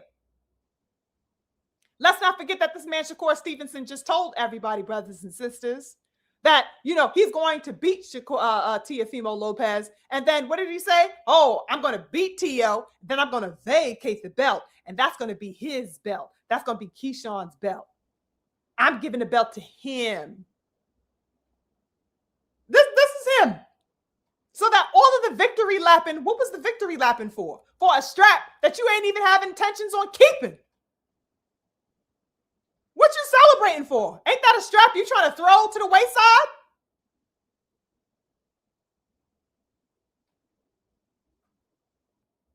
This is Shakur Stevenson, you guys. No intention on keeping that strap. Why the fuck he's so happy in the ring to claim it? if he's going to chuck it in the hands of supposedly Keyshawn Davis anyway. He can have it. That's for him. That's his belt. Quick question also, beautiful people.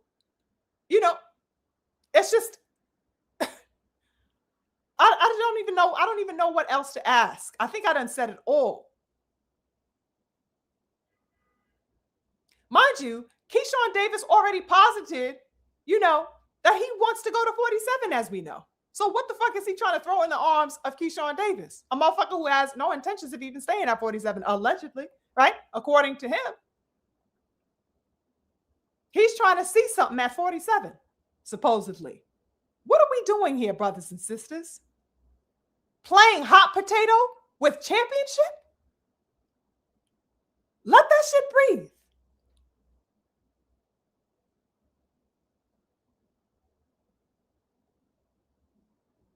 We're playing past the motherfucking yams with championship. It just astounds me. And anybody with, a level of cognizance and respect for this sport would be calling this out for what it is, calling it out to the forefront.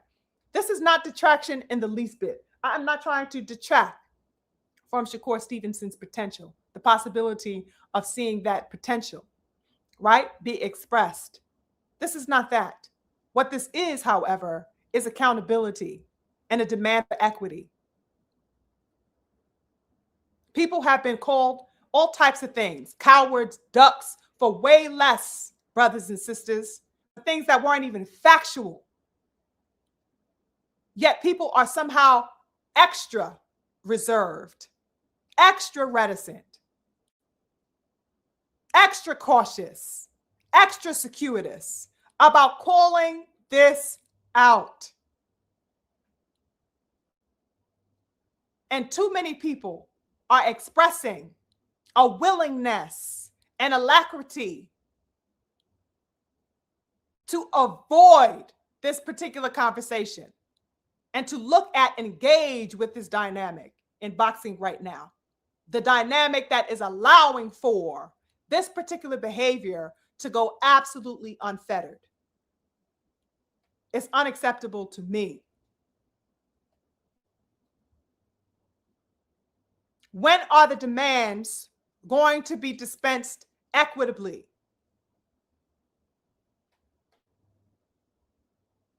One person cannot be the only one to do the heavy lifting and carry the sport and meet the demands and have the stipulations placed on them and to stand there and face all levels of critique.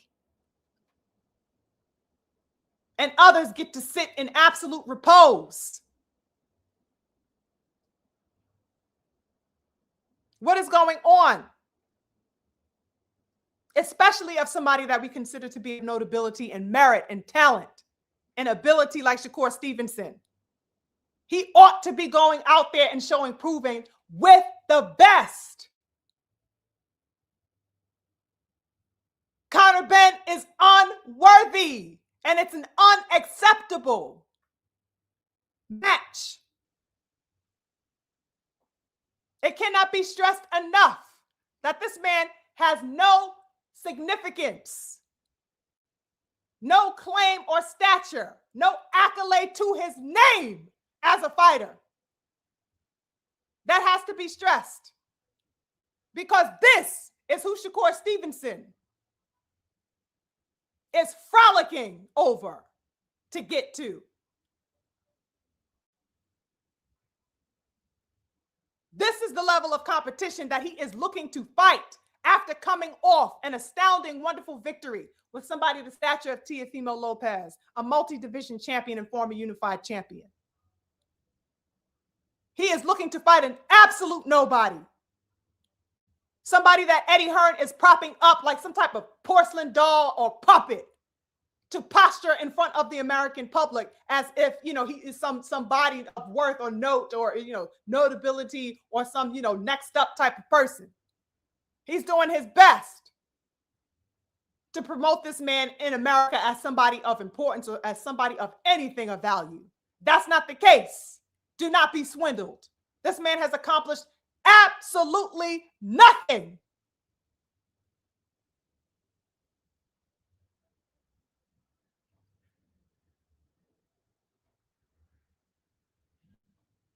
it'll be different. Let's say if he wanted to maintain a level of distance from Devin Haney, not that it will ever be acceptable to me, but let's say that he instead postured or motioned toward a fight with Frank Martin, a fight with Antoine Russell, a fight with Richardson Hitchens. Some goddamn body.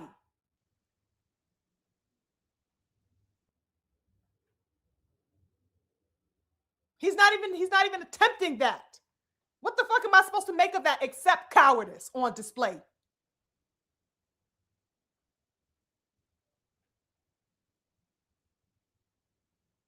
No passes, brothers and sisters. No passes. These passes are what got these niggas fucking comfortable and fucking prissy out here all of this goddamn time. The cossetting has got them bypassing competition and thinking it's okay to force feed you mediocrity. That's what you want to sign up to go ahead and go run and pay for. You do that on your own goddamn time. Sugar Free ain't with that. Period. Best fighting the best. That's it. Warriorship, that is it. You're not talking nothing if you ain't talking that. Let me see what the good family thinks about that. Very, very, very imperative discussion, brothers and sisters. And for many people, like I said, they don't want to hear that because they want, they'd rather be, in repose mode, celebratory moods and stuff like that. Nonsense can't slide. It cannot fly. I went up a little ways to see what the good people talk about. Hold on. I'm just scrolling through this, you guys. I went a ways up.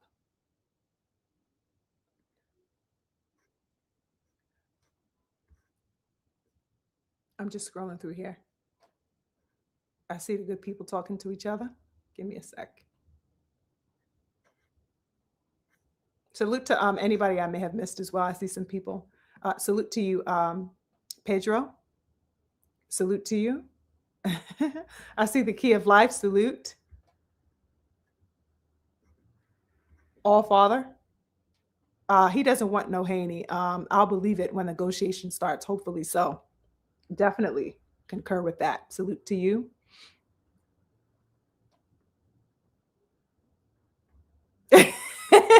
This is Bella says, we think just alike. I was just calling that man Tigger from 106 too.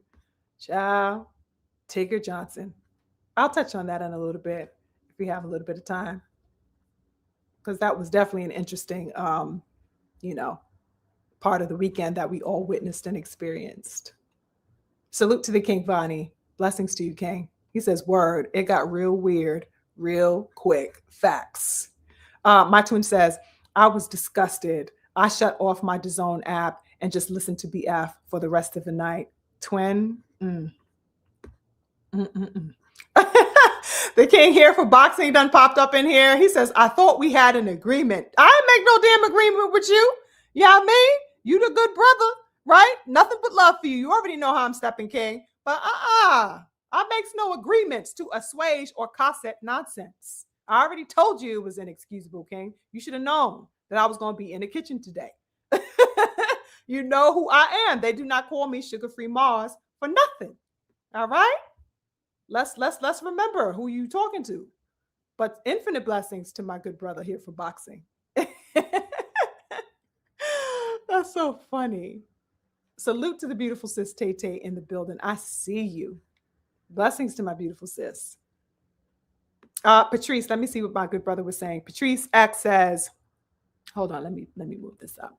Patrice X says Shakur was asking out of the sparring session versus Devin at Floyd's gym years ago. Although it's just sparring, the fact that he wanted to stop because he was tired speaks volumes of his mental. Yes. How could I forget that? Right? Unforgettable moment. I'm tired. That's what he was saying in the ring. I'm tired. Meanwhile, Devin is fucking, smelling blood and wanting to cook. Child. Absolute facts, King Patrice. Let's see. Good people. There's just a lot on my mind when it comes to this. And like I said, it's very disheartening because um, I just like I'm sure a lot of the good family here and just across boxing in general, have held Shakur up to a level of prominence, or in potential that we've seen it in him early on. For those of us who have been following him since his Olympic days, and coming into the pros and making all of that stuff like that. So seeing him exemplify this level of heartlessness is is stomach turning. You know what I mean? Because he is, like I said, he was among the dialogue of the four kings, and that means that we intended for him, to exemplify that level of warriorship. Brothers and sisters, it is not light work to be associated under that particular moniker of the four kings. We know that was, of course, heralded for the giants, Duran and Hagler and Hearn and Sugar Ray, right? Beautiful kings, some of our biggest giants in the sport, in the history of boxing, beautiful kings. Okay. And so that for you to have that association with that level of heart and courage and tenacity, first of all of those beautiful four kings back in the day fought each other. That's what made them kings, brothers and sisters. They were not just tagged with the title. They had to earn it through each other. So that in Shakur Stevenson avoiding the very thing that will make him a king. Oh my goodness, brothers and sisters. Nothing is going to make that right with me. Nothing. I don't care how he retires, whenever that day comes. If he goes an entire, career without having faced that level of competition with Devin, at least Devin, he will forever, be a motherfucking has-been to me as far as I'm concerned. He could never have the full amount of my grace extended to him if he continues to bypass that. Bad enough, we already got fucking Purple Pain Davis out here, doing everything except being upright in boxing and even in his goddamn life, apparently, right? So that he cannot even be counted on as a fit, upright athlete, as one that is, willing to be competitive on that level, who has also skated by all of these years, not having faced, ensuring that he not faced elite competition. We already have that on the table. Now we got to look at somebody who deemed to dare himself,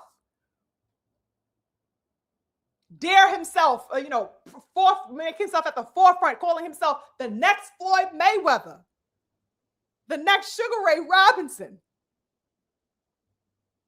This is what he deemed of himself. This is what he dared to state about himself. And he is exemplifying this level of cowardice, deliberate cowardice, in avoiding strategically Devin Haney. And you are willing to fight a fucking super goddamn middleweight instead of fighting the man who was just fighting in your division, who offered you a fight nonetheless, and you ducked and evaded even when he was at your own fucking weight class? Inexcusable. Inexcusable. Salute to my beautiful king.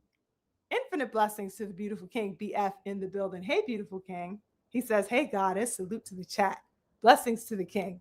Always happy to see the king BF in the building. Salute to you. The king uncommon says, now we have Conor Ben getting in the ring, having some BS back and forth with Shakur to fabricate some sort of beef to build a fight nobody asked for, instead of Devin versus Shakur, one of the biggest fights. Make it make sense.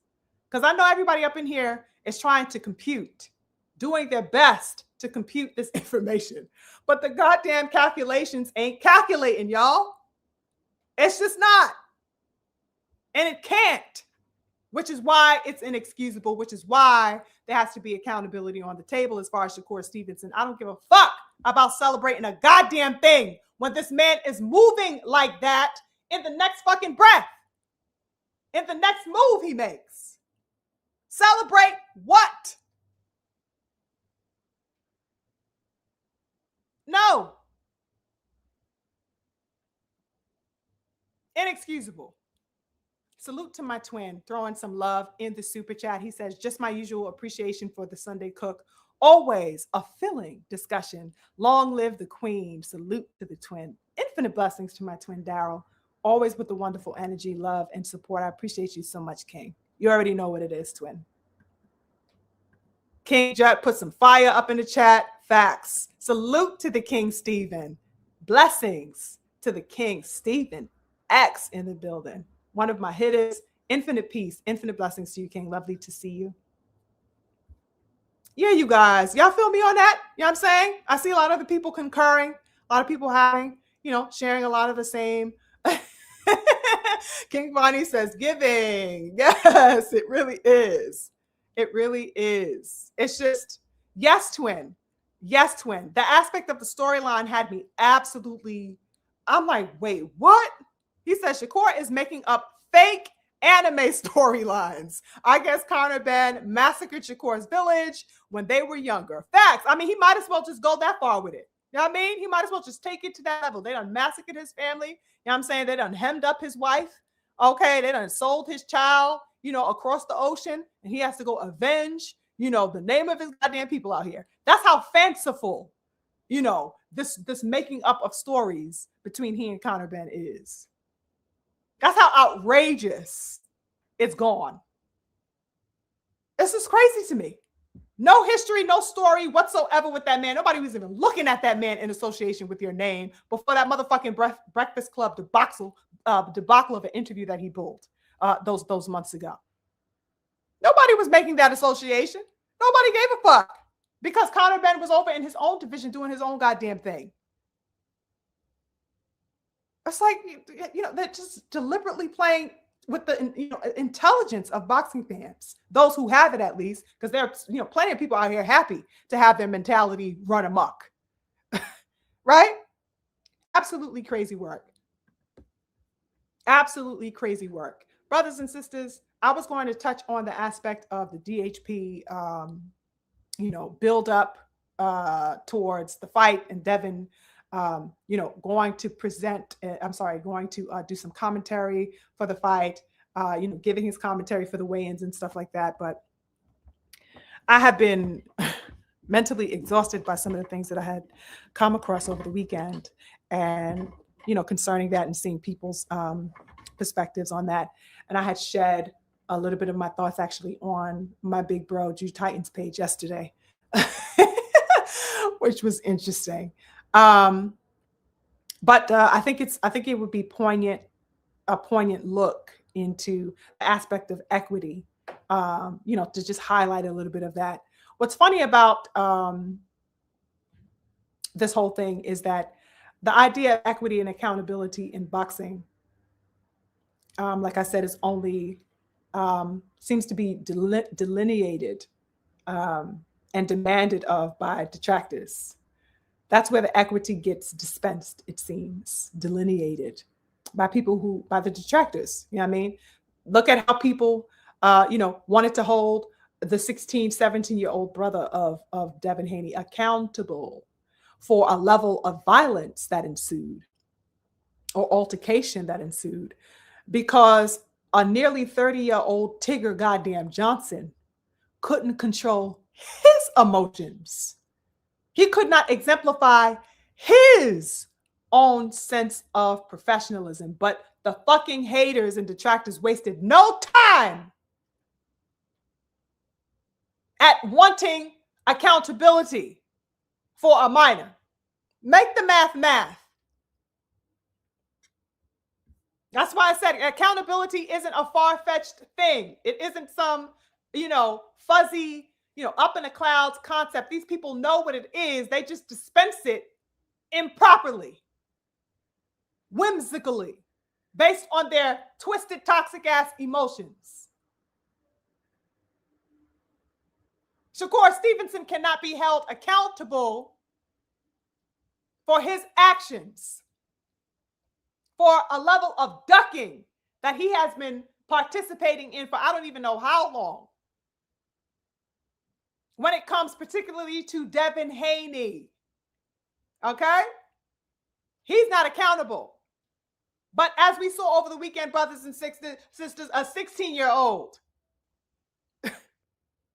is the cause and reason why a 30-year-old was absolutely unprofessional, absolutely out of place in his actions. Do you get what I'm saying? The spectacle involving the Haneys and Tigger, okay, Johnson, was a case in point of the inequities, brothers and sisters. And mind you, haters were salivating far and wide at these particular visuals of the altercation that took place on Friday, of course, the night before the fight. All types of posits, all types of opinions, brothers and sisters. You know, think pieces were being had all across social media by these sassy ass man fans. What a frenzy they were in. Happy as they can get, tickle pink about it, right? Out of the woodworks, people that were so silent on accountability for Tank Davis and his actions, all of a sudden had a world of things to say about a minor who was only simply calling him out and saying, yes, I see you. You don't want no problems with Big Bro. Ain't that what we do in boxing? Don't teams go back and forth and talk their shit all the time? All of a sudden, people are so sensitive. Oh, why did he say that? Why was he ice grilling? Why was he looking? Why did he have to turn and say anything to Tigger? All of the leeway in the world being extended to Tigger Johnson, who was so overly emotional that he opted to not only threaten, but fight children.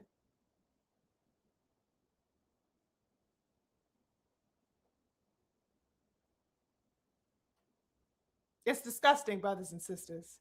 So that the equity in boxing is a huge, point of dialogue and in need of some huge focus and reflection from us cognizant boxing fans. Because if it goes unaccounted for, brothers and sisters, everything in the sport that we respect will go awry. When there is no level of equity, what you got to pull the glove inside out. In other words, you cannot extend or expect or demand or stipulate accountability in any manner in one direction and not have the imposition placed on the other. There has to be a standard, in other words, brothers and sisters, even in the most minute of instances. If we're going to call people, as quick as we could wrap our brains around it, a duck for nothing, what the fuck is so hard about calling it out when it's actually exemplified? You get me? What is this frivolity? It doesn't make sense.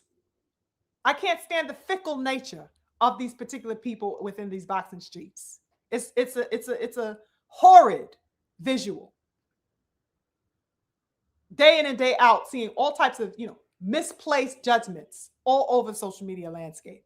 That's why it's imperative for me within this space to, as best I can, engage, with a level of coherence and clarity, and try to make things as intelligible as I can as far as our discussion, because I want us to always, have a level of open parlance. I want a fluid parlance around these particular things and these dynamics, because if we do not, you will be bought and sold for a penny at every turn. Trust me, there are people in the woodworks waiting to get you sold ASAP for nothing as far as the mentality is concerned, and to keep you trapped there. Okay? It is not a matter of simply sitting back and shutting up and taking it like a fan, in the words of Purple Pain Davis, because that's very much the mentality they would like you to assume.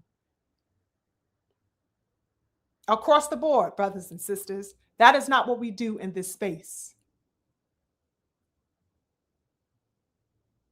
Engage openly and honestly, and accountability will always be held with a level of equity and respect and accountability in this space. That is the mission here. And I'm sure that's the mission of, all the good brothers and sisters in the building today. And of course, all the people in the boxing world that I respect, like my beautiful King BF, like the King Champ side, and all the people that we could name, within our crew of conscious, boxing commentators that, do this thing.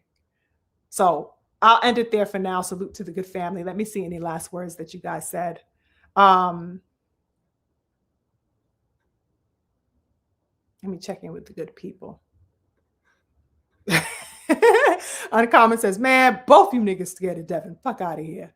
Absolutely. The twin says, I understand the Haney hate is getting very exhausting. It really is. It was a handful last night in viewing, some of the thoughts that were going around, right? And of course, the balance to that is that, of course, there's, people with a level-headedness and uprightness and consciousness that were able to see through the nonsense. But the fact that, so many people were just salivating at the thought of placing any particular blame that they could on DHP. Oh, Bill Haney got mollywopped, y'all. Bill Haney got assaulted. He got jumped. You know what I'm saying? Wishing on a star that this man was jumped, right? Overly emotional as grown-ass men, you guys, justifying the behavior and actions of Tigger Johnson.